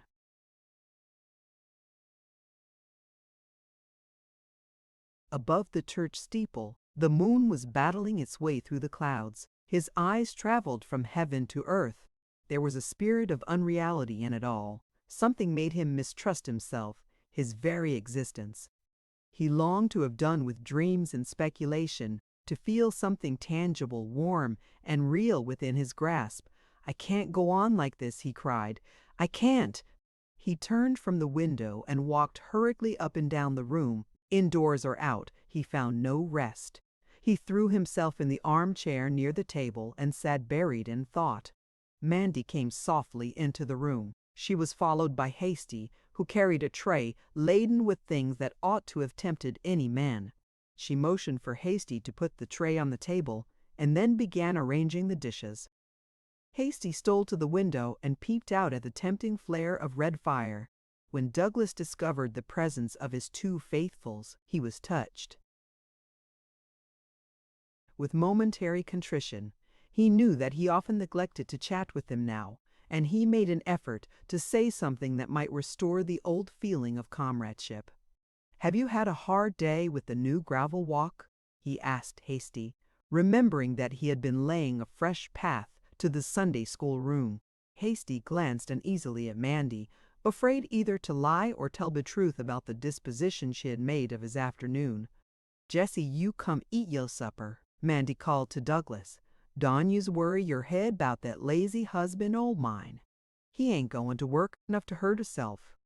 For an instant she had been tempted to let the pastor know how Hasty had gone to the circus and seen nothing of Polly. But her motherly instinct won the day, and she urged him to eat before disturbing him with her own anxieties. It was no use. He only toyed with his food. He was clearly ill at ease and eager to be alone.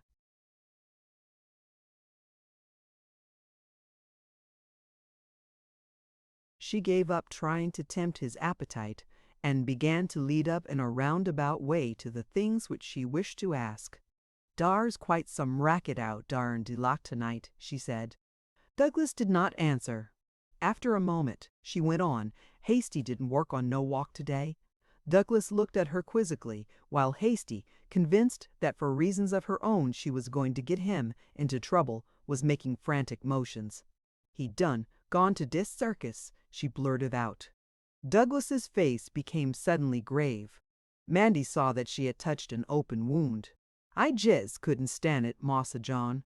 I had to find out 'bout dat angel chile." There was a pause. She felt that he was waiting for her to go on. "She didn't done right today." He looked up with the eyes of a dumb, persecuted animal, and de gemmin in.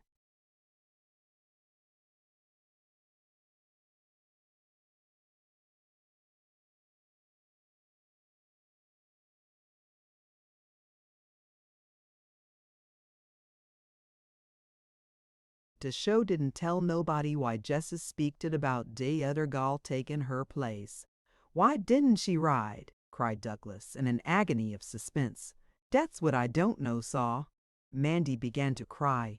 It was the first time in his experience that Douglas had ever known her to give way to any such weakness. He walked up and down the room, uncertain what to do. Hasty came down from the window and tried to put one arm about Mandy's shoulders. "Leave me alone, you nigger," she exclaimed, trying to cover her tears with a show of anger that she did not feel. Then she rushed from the room, followed by Hasty. The band was playing loudly. The din of the night performance was increasing. Douglas's nerves were strained to a point of breaking. He would not let himself go near the window. He stood by the side of the table, his fists clenched and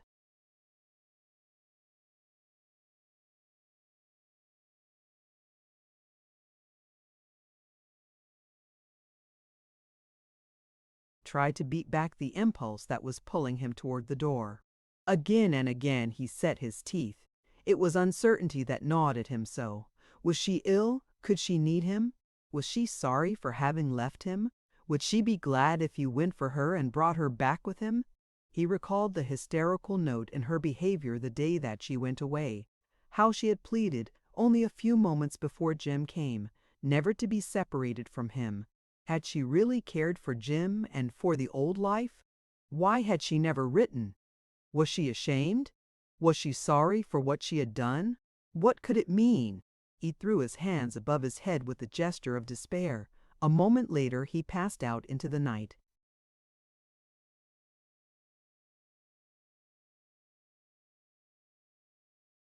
Chapter 13. Jim was slow tonight. The big show was nearly over, yet many of the props used in the early part of the bill were still unloaded. He was tinkering absent-mindedly with one of the wagons in the back lot, and the men were standing about idly, waiting for orders, when Barker came out of the main tent and called to him sharply, "Hey, there, Jim! What's your excuse tonight?" "Excuse for what?" Jim crossed slowly to Barker. "The cook tent was started half an hour late, and the sideshow top ain't loaded yet." "Your wagons is on the bum, that's what. Number 38 carries the cook tent, and the blacksmith has been tinkering with it all day. Ask him what shape it's in."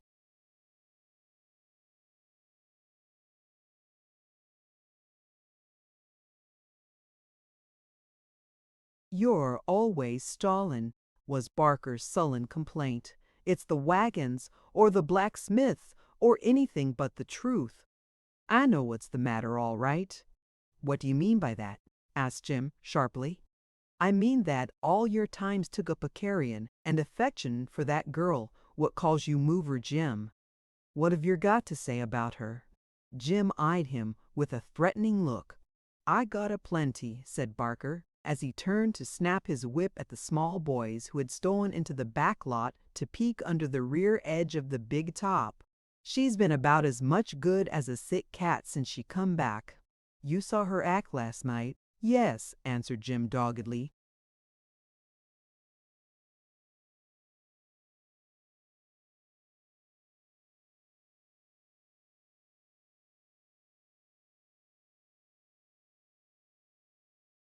"Wasn't it punk? She didn't show at all this afternoon, said she was sick. And me with all them people inside what knowed her, waitin' ter see her." "Give her a little time," Jim pleaded. "She ain't rode for a year." "Time!" shouted Barker. "How much does she want?"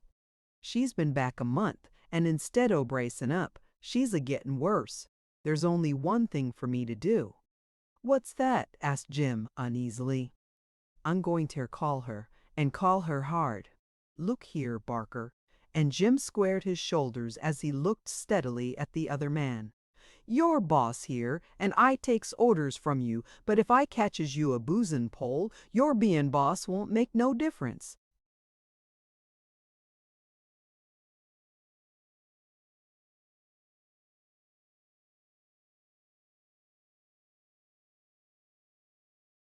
"You can't bluff me," shouted Barker. "I ain't bluffin'. I'm only tellin' yer," said Jim very quietly. "Well, you tell her to get on to her job. If she don't, she quits, that's all." He hurried into the ring. Jim took one step to follow him, then stopped and gazed at the ground with thoughtful eyes. He too had seen the change in Polly. He had tried to rouse her. It was no use. She had looked at him blankly. If she would only complain, he said to himself. If she would only get mad, anything to wake her. But she did not complain. She went through her daily routine very humbly and quietly. She sometimes wondered how Jim could talk so much about her work, but before she could answer the question, her mind drifted back to other days, to a garden and flowers, and Jim stole away unmissed and left her with folded hands and wide, staring eyes, gazing into the distance.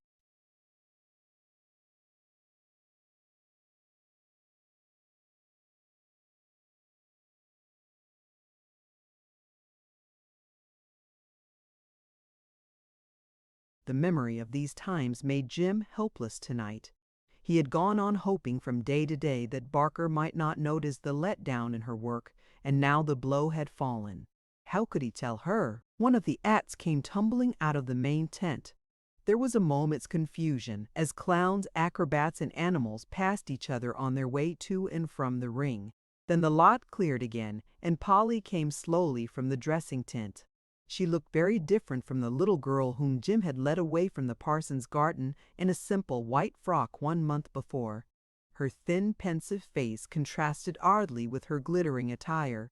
Her hair was knotted high on her head, unintertwined with flowers and jewels. Her slender neck seemed scarcely able to support its burden. Her short, full skirt and low-cut bodice were ablaze with white and colored stones. "What's on, Jim?" she asked.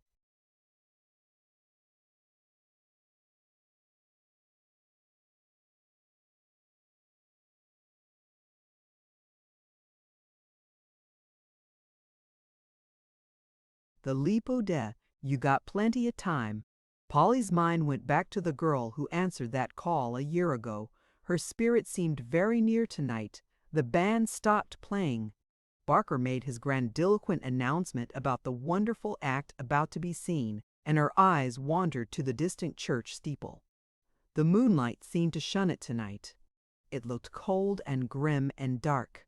She wondered whether the solemn bell that once called its flock to worship had become as mute as her own dead heart. She did not hear the whir of the great machine inside the tent as it plunged through space with its girl occupant. These things were a part of the daily routine, part of the strange, vague dream through which she must stumble for the rest of her life. Jim watched her in silence. Her face was turned from him. She had forgotten his presence.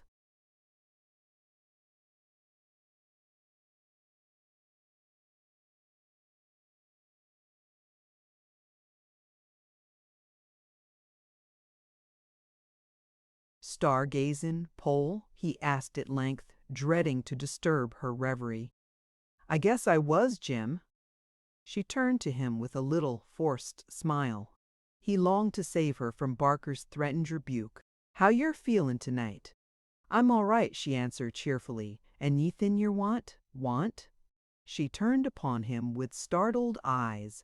There was so much that she wanted that the mere mention of the word had opened a well of pain in her heart. "I mean, can I do anything for you?" "Oh, of course not." She remembered how little anyone could do.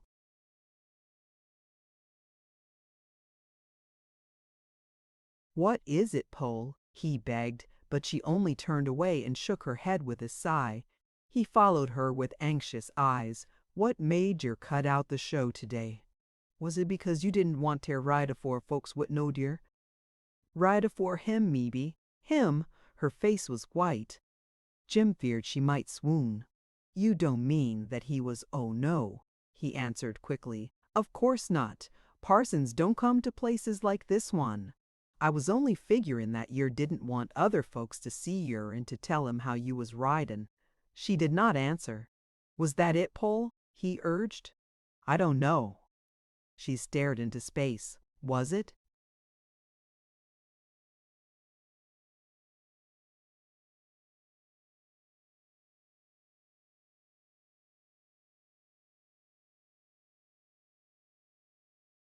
"I guess it was," she said, after a long time. "I knowed it," he cried. "I was a fool to 'a' brung you back. Yer don't belong with us no more." "Oh, don't, Jim, don't. Don't make me feel I'm in the way here, too." "Here, too?" He looked at her in astonishment. "Yer wasn't in his way, was yer, Pole?" "Yes, Jim." She saw his look of unbelief and continued hurriedly.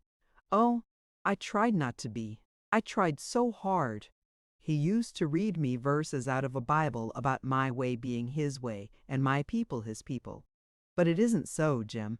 Your way is the way you are born, and your people are the people you are born with, and you can't change it, Jim, no matter how hard you try." "You was changin' it," he answered savagely. "You was gettin' jezzes like them."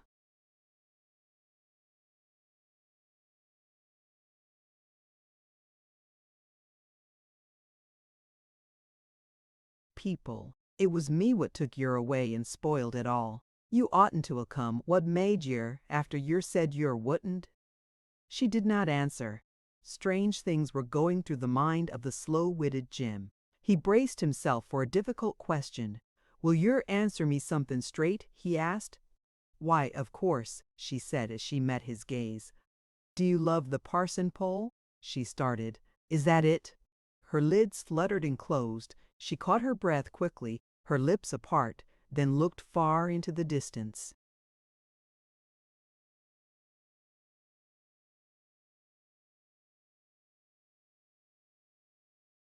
"Yes, Jim, I'm afraid that's it." The little figure drooped, and she stood before him with lowered eyes, unarmed. Jim looked at her helplessly, then shook his big, stupid head. "Ain't that hell?" It seemed such a short time to Jim since he had picked her up, a cooing babe, at her dead mother's side. He watched the tender, averted face. Things had turned out so differently from what he had planned. "And he didn't care about you like that?" he asked, after a pause. "No, not in that way." She was anxious to defend the pastor from even the thought of such a thing. "He was good and kind always, but he didn't care that way. He's not like that." "I guess I'll have a talk with him," said Jim, and he turned to go. "Talk?" she cried. He stopped and looked at her in astonishment. It was the first time that he had ever heard that sharp note in her voice. Her tiny figure was stiffened with decision.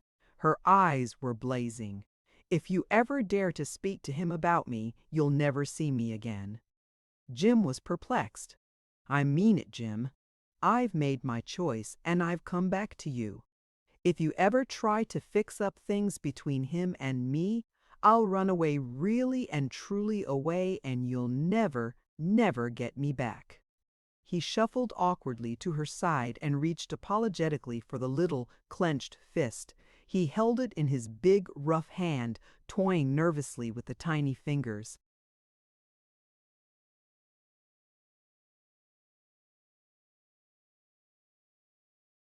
"I wouldn't do nothing that you wasn't a wantin', Po. I was just a tryin' to help yer, only I never seemed to know how."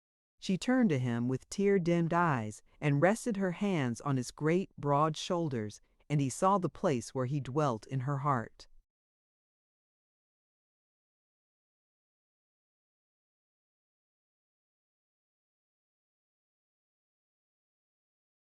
Chapter 14. The leap of death implements were being carried from the ring, and Jim turned away to superintend their loading. Performers again rushed by each other on their way to and from the main tent. Polly stood in the center of the lot, frowning and anxious. The mere mention of the pastor's name had made it seem impossible for her to ride tonight. For hours she had been whipping herself up to the point of doing it, and now her courage failed her. She followed Barker as he came from the ring. "Mr. Barker, please." He turned upon her sharply. "Well, what is it now? I want to ask you to let me off again tonight." She spoke in a short, jerky,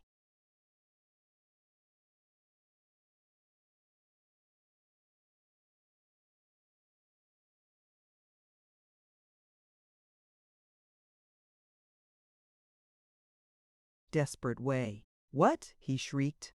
"Not go into the ring with all them people inside what's paid their money, a cause they knowed yer?" "That's it," she cried. I can't." "You're getting too tony," Barker sneered. "That's the trouble with you. You ain't been good for nothing since you was at that Parsons house. Yer didn't stay there, and you're no use here. First thing yer know, yer'll be out all round." "Out? Sure.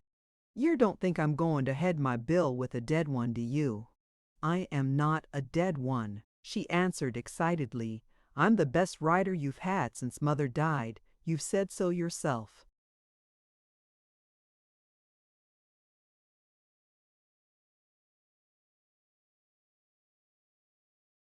"That was afore yer got in with them church cranks. You talk about your mother? Why, she'd be ashamed to own yer." "She wouldn't," cried Polly.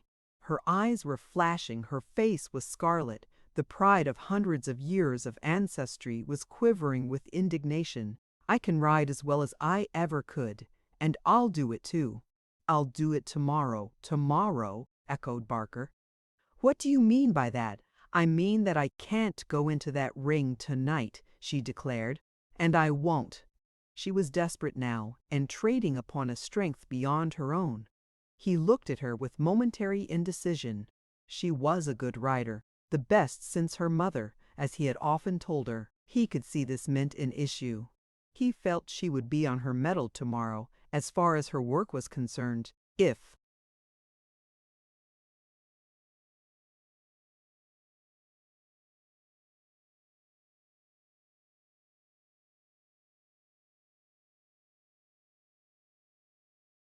he left her alone tonight. "All right," he said sullenly. "Yer can stay off tonight. I got the crowd in there anyway, and I got their money. I'll let Eloise do a turn on barbarian, but tomorrow you'd better show me your old act." "I'll show you," she cried. "I'll show you. Well, see that you do." He crossed into the ring. Polly stood where Barker had left her, white and tense. Jim came toward her from the direction of the wagons. He glanced at her uneasily. "What's he been a-sayin' ter you? He says I can't ride any more." Her lips closed tightly. She stared straight ahead of her. "He says I was no good to the people that took me in, and I'm no use here."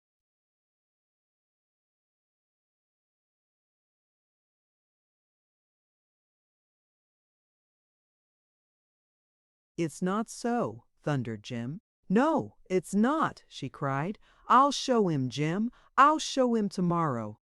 She turned toward the dressing tent. Jim caught her firmly by the wrist. "Wait, Pole. You ain't ever going into the ring a feeling that way." Her eyes met his defiantly. "What's the difference? What's the difference?" She wrenched her wrist quickly from him and ran into the dressing tent laughing hysterically. "And I brung her back to it," mumbled Jim as he turned to give orders to the property men. Most of the first half props were loaded, and some of the men were asleep under the wagons. The lot was clear. Suddenly he felt someone approaching from the back of the enclosure. He turned and found himself face to face with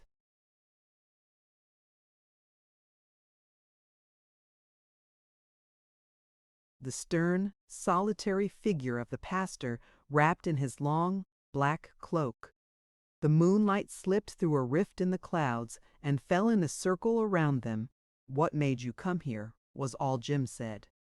"I heard that Miss Polly didn't ride today. I was afraid she might be ill." "What's that to you? She isn't ill," Douglas demanded anxiously, oblivious to the gruffness in the big fellow's voice. "She's all right," Jim answered shortly as he shifted uneasily from one foot to the other and avoided the pastor's burning gaze. "And she's happy? She's content?" "Sure." "I'm glad," said Douglas dully. He tried to think of some way to prolong their talk. "I've never heard from her, you know. Us folks don't get much time to write." Jim turned away and began tinkering with one of the wagons. Douglas had walked up and down in front of the tents again and again, fighting against a desire to do the very thing that he was doing, but to no purpose, and now that he was here, it seemed impossible that he should go away so unsatisfied. He crossed to Jim and came determinedly to the point. "Can I see her, Jim? It's egging the rules." He did not turn. There was another pause, then Douglas started slowly out of the lot.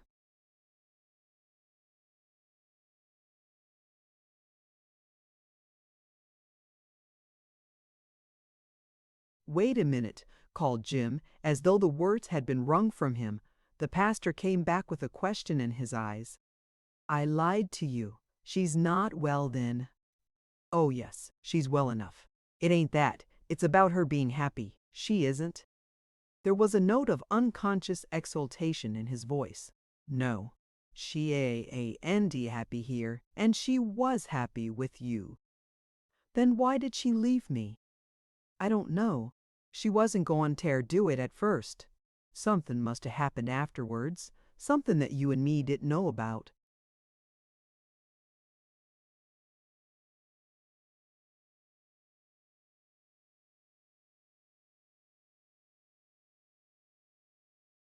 "We will know about it, Jim. Where is she?" His quick eyes searched the lot. His voice had regained its old command. He felt that he could conquer worlds.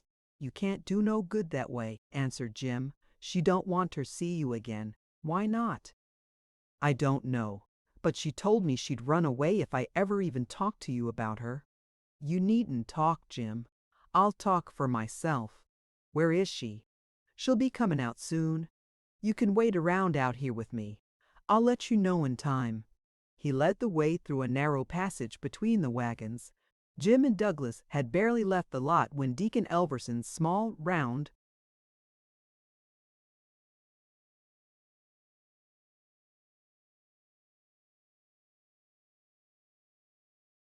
head slipped cautiously around the corner of the dressing tent. The little deacon glanced exultantly about him. He was monarch of all he surveyed. It was very thrilling to stand here on this forbidden ground, smelling the sawdust, gazing at the big red wagons, studying the unprotected circus properties, and listening to the lightning tempo of the band. "Did you see him?" shouted Strong, who had followed closely upon Elverson's heels. The little deacon started. Strong was certainly a disturbing factor at times. "Yes, I saw him." "Well, he didn't see her."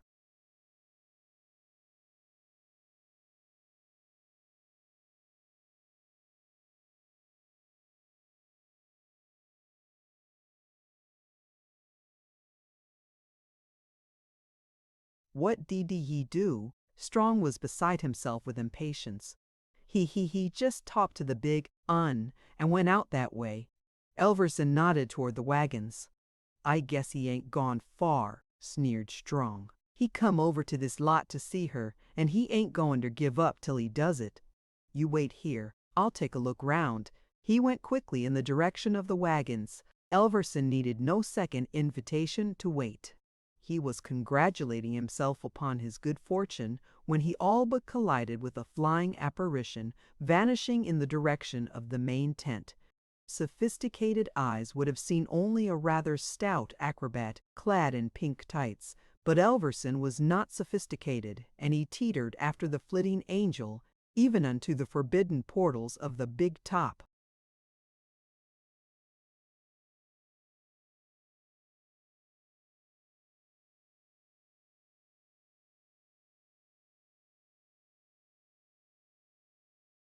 He was peeping through the curtains which had fallen behind her, and was getting his first glimpse of the great sawdust world beyond, when one of the clowns dashed from the dressing tent on his way to the ring. The clown was late. He saw the limp coat-tails of the deacon, who was 3/4 in the tent. Here was a chance to make a funny entrance. He grabbed the unsuspecting little man from the rear. The terrified deacon struck out blindly in all directions, his black arms and legs moving like centipede, but the clown held him firmly by the back and thrust him, head foremost, into the tent. Strong returned almost immediately from his unsuccessful search for the pastor. He looked about the lot for Elverson. "Hey there, Elverson," he called lustily. There was no response. "Now where's he got to?" grumbled Strong. He disappeared quickly around the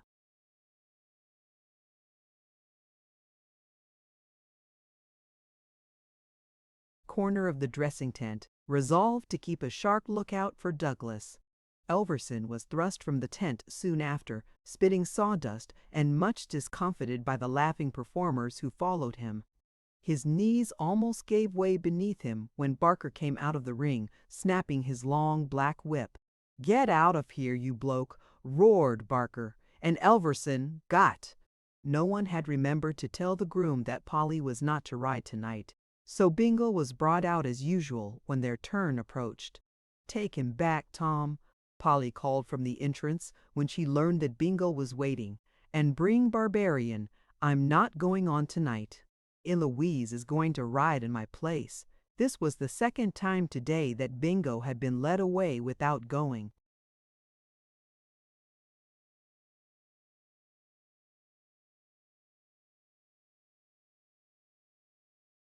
Into the ring. Something in his big, wondering eyes made Polly follow him and apologize. He was very proud, was Bingo, and very conscientious.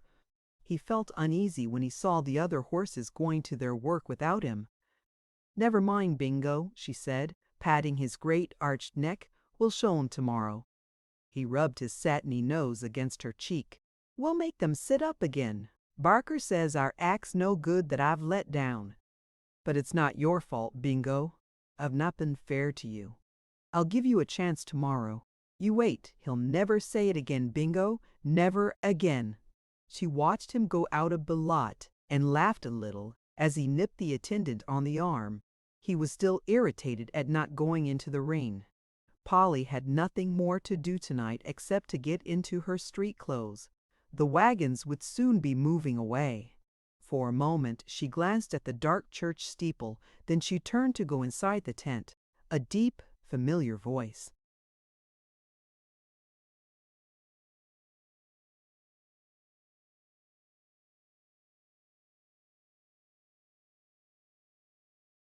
Stopped her.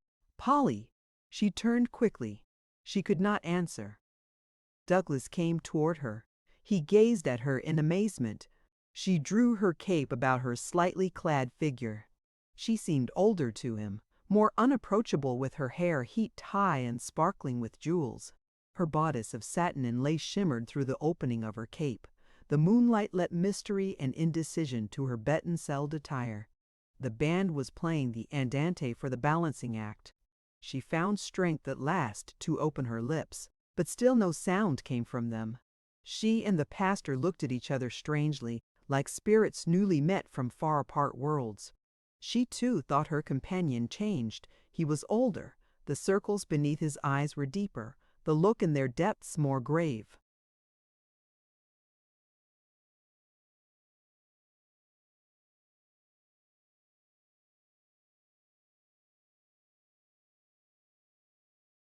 "We were such close neighbors today. I rather thought you'd call," he stammered. He was uncertain what he was saying. It did not matter. He was there with her. When you're in a circus, there isn't much time for calling. That's why I've come to call on you. They might have been shepherd and shepherdess on a May Day wooing for the halting way in which their words came. "You're all right?" he went on. "You're happy?" "Yes, very," she said. Her eyes were downcast. He did not believe her. The effort in her voice. Her drawn, white face belied her words. How could he get the truth from her? "Jim said you might not want to see me," she started. "Has Jim been talking to you?" "Yes, but I didn't let him stop me. For you told me the day you left that you've never changed toward me. Have you, Paul?" He studied her anxiously. "Why, no, of course not," she said evasively. "And you'll be quite frank when I ask you something." "Yes, of course." She was growing more and more uneasy. She glanced about for a way of escape. "Why did you leave me as you did?"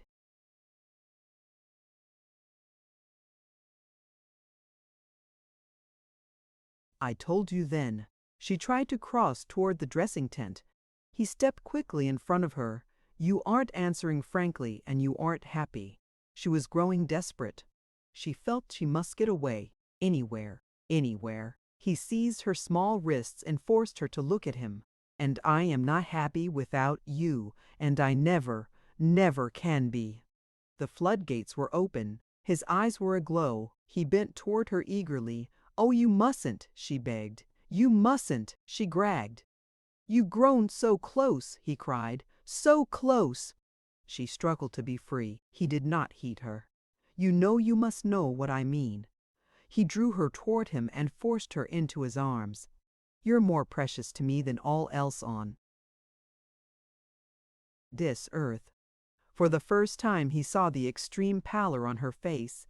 He felt her growing limp and lifeless in his arms. A doubt crossed his mind.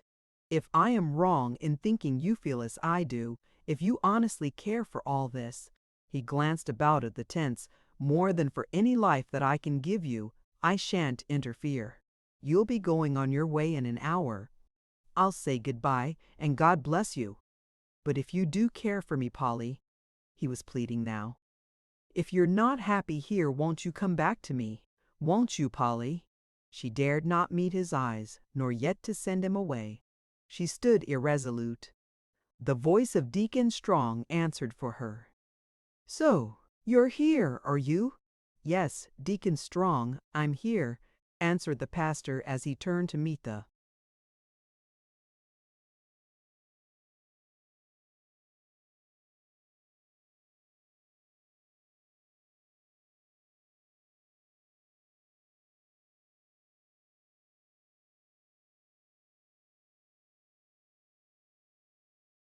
accusing eyes of the deacon, who had come quickly from behind the dressing tent. "As for you, miss," continued Strong, with an insolent nod toward Polly, "I might have known how you'd keep your part of the bargain." "Bargain?" echoed Douglas. "What bargain?" "Oh, please, Deacon Strong, please. I didn't mean to see him. I didn't, truly." She hardly knew what she was saying. "What bargain?" demanded Douglas sternly. "She told me that you and her wasn't ever going to see each other again," roared Strong. "If I'd a knowed she was going to keep on with this kind of thing, you wouldn't er got off so easy."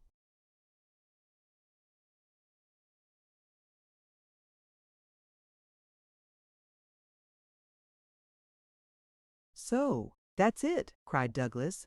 It was all clear to him now. He recalled everything, her hysterical behavior, her laughter, her tears. "It was you who drove that child back to this." He glanced at Polly. The narrow shoulders were bent forward. The nervous little fingers were clasping and unclasping each other. Never before had she seemed so small and helpless. "Oh, please, Mr. John, please, don't make him any worse." "Why didn't you tell me?" he demanded. "It would have done no good," she sobbed. "Oh, why won't you leave me alone? It would have done all the good in the world.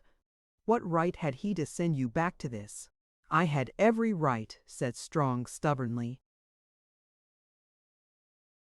"What?" cried Douglas. "It was my duty." "Your duty? Your narrow-minded bigotry. I don't allow no man to talk to me like that, not even my parson." "I'm not your parson any longer," declared Douglas. He faced Strong squarely. He was master of his own affairs at last. Polly clung to him, begging and beseeching. "Oh, Mr. John!" "Mr. John? What do you mean by that?" shouted Strong. "I mean that I stayed with you and your narrow-minded congregation before because I believed you needed me. But now this girl needs me more. She needs me to protect her from just such injustice as yours. You better be protecting yourself. That's my advice to you. I can do that without your advice. Maybe you can find another church with that circus riding girl a-hanging round your neck." "He's right," cried Polly. "You couldn't." She clung to the pastor in terrified entreaty. "You couldn't get another church. They'd never, never forgive you. It's no use. You've got to let me go. You've got to." "Listen, Polly." He drew her toward him. "God is greater than any church or creed. There's work to be done, everywhere His work." "You'll soon find out about that," thundered Strong. "So I will," answered Douglas with his head thrown high. "This child has opened a new world to me. She has shown me a broader, deeper humanity. She and I will find the way together. It won't be an easy one, I'll promise you that." Strong turned to go. "I'm not looking for the easy way." Douglas called after him. Then he turned to draw Polly's arm within his, but Polly had slipped from his side to follow the deacon. "Oh, please, Deacon Strong, please," she pleaded. "You won't go away like that. He'll be all right if you'll only wait." "I'm not coming back. I'm not honestly. I'm going on with the show tonight, and I'm going this time forever." "You are going to stay here with me," cried Douglas. "No, no, Mr. John. I've made up my mind, and I won't be to blame for your—"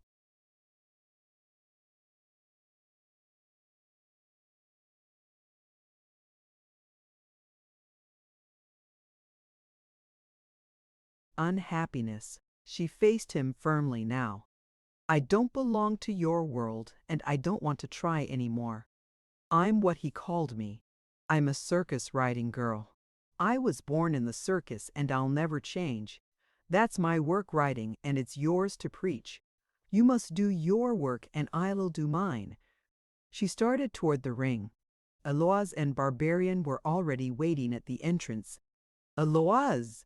She took one step toward her, then stopped at the sound of Barker's voice.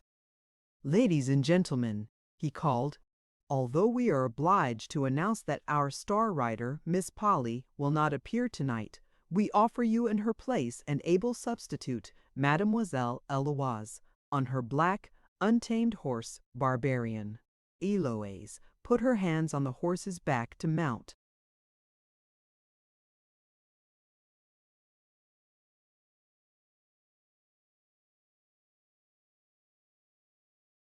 "No, no!" cried Polly. The other girl turned in astonishment at the agony in her voice. "Polly, wait, Elise. I am going to ride. You can't, not Barbarian. He don't know your turn." "So much the better." She seized the bridle from the frightened girl's hand. "Polly," shouted Douglas. He had followed her to the entrance. "I must." "I will." She flew into the ring before he could stop her. He took one step to follow her. "You better let her alone and get out of here," said Strong. His voice was like a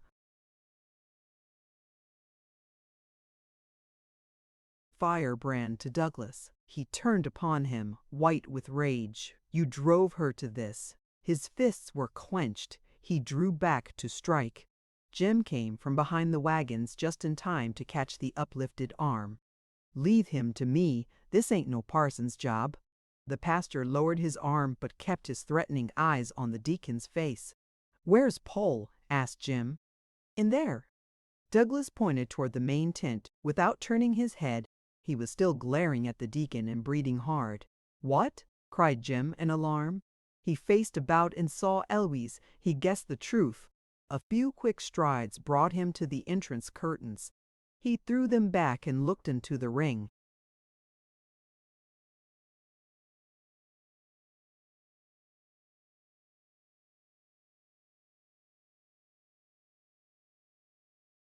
"My God, why don't Barker stop her?" "What is it?" called Douglas. He forgot the deacon in his terror at Jim's behavior, and Strong was able to slip away unnoticed. "She's gonna to ride. She's gonna to ride Barbarian." Douglas crossed to his side and looked. Polly was springing onto the back of Barbarian. He was a poorly trained horse used by the other girl for more showy but less dangerous feats than Polly's. "She's going through her regular turn with him. She's trying to break her neck," said Jim. "She wants ter do it. It's your fault," he cried, turning upon Douglas with bloodshot eyes. He was half insane. He cared little whom he wounded. "Why can't we stop her?" cried Douglas, unable to endure the strain. He took one step inside the entrance. "No, no, not that." Jim dragged him back roughly. "If she sees you now, it will be the end." They watched in silence. "She's over the first part," Jim whispered at last. Douglas drew back, his muscles tense, as he watched the scene inside the ring. Eloise stood at the pastor's side, horror-stricken at Polly's reckless behavior. She knew Barbarian. It was easy to guess the end. "She's comin' to the hoops," Jim whispered hoarsely. "Barbarian don't know that part. I never trained him," the other girl said. Polly made the first leap toward the hoops. The horse was not at fault. It was Polly. She plunged wildly. The audience started. She caught her footing with an effort. 1, 2, 3 hoops were passed. She threw herself across the back of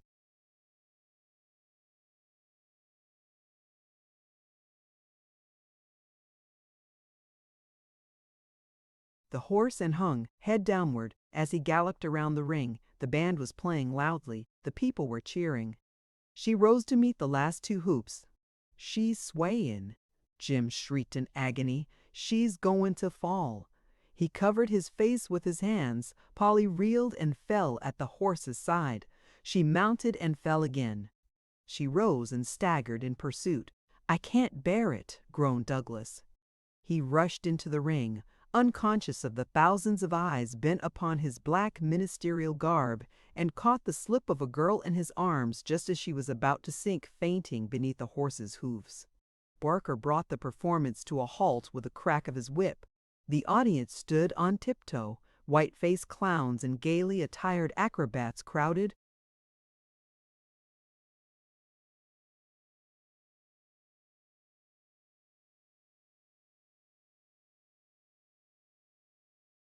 around Polly and the pastor. Douglas did not see them. He had come into his own. "He's bringing her out," whispered Eloise, who still watched at the entrance. Jim dared not look up. His head was still in his hands. "Is it over?" he groaned. "I don't know. I can't tell yet." She stepped aside as Douglas came out of the tent, followed by a swarm of performers. He knelt on the soft grass and rested Polly's head upon his knee. The others pressed about them. It seemed to Douglas that he waited hours. Then her white lids quivered and opened, and the color crept back to her lips. "It's all right, Jim," called one of the men from the crowd. "She's only fainted." The big fellow had waited in his tracks for the verdict.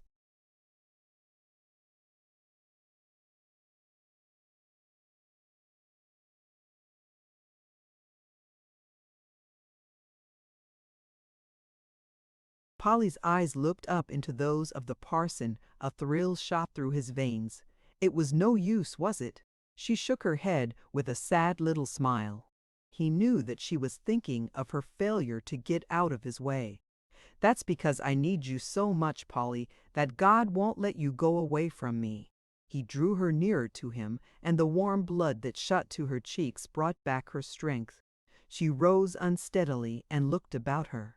Jim came toward her, white and trembling. "All right, Paul, home mover Jim." She threw herself into his arms and clung to him, sobbing weakly. No one could ever remember just how the audience left the big top that night, and even Barker had no clear idea of how Jim took down the tents, loaded the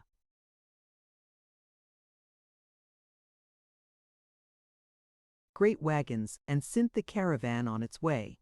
When the last wagon was beginning to climb the long, winding road of the moonlit hill, Jim turned to Polly, who stood near the side of the deserted ring. His eyes traveled from her to the parson, who waited near her. She was in her street clothes now, the little brown Quakerish dress which she had chosen to wear so much since her return from the parsonage. "I guess I won't be making no mistake this time," he said, and he placed her hand in that of the parson. "Goodbye, Mover Jim," faltered Polly. He stooped and touched her forehead with his lips. A mother's spirit breathed through his kiss. "I'm glad it's like this," he said, then turned away and followed the long, dotted line of winding lights disappearing slowly over the hill. Her eyes traveled after him. Douglas touched the cold little hand at her side. "I belong with them," she said, still gazing after Jim in the wagons. "You belong with me," he answered in a firm, grave voice, and something in the deep, sure tones told her that he was speaking the truth. She lifted one trembling hand to his shoulder and looked up into his face. "Whither thou goest, will I go, where thou diest, will I die." He drew her into his arms. "The Lord do so to me, and more also, if aught but death part thee and me."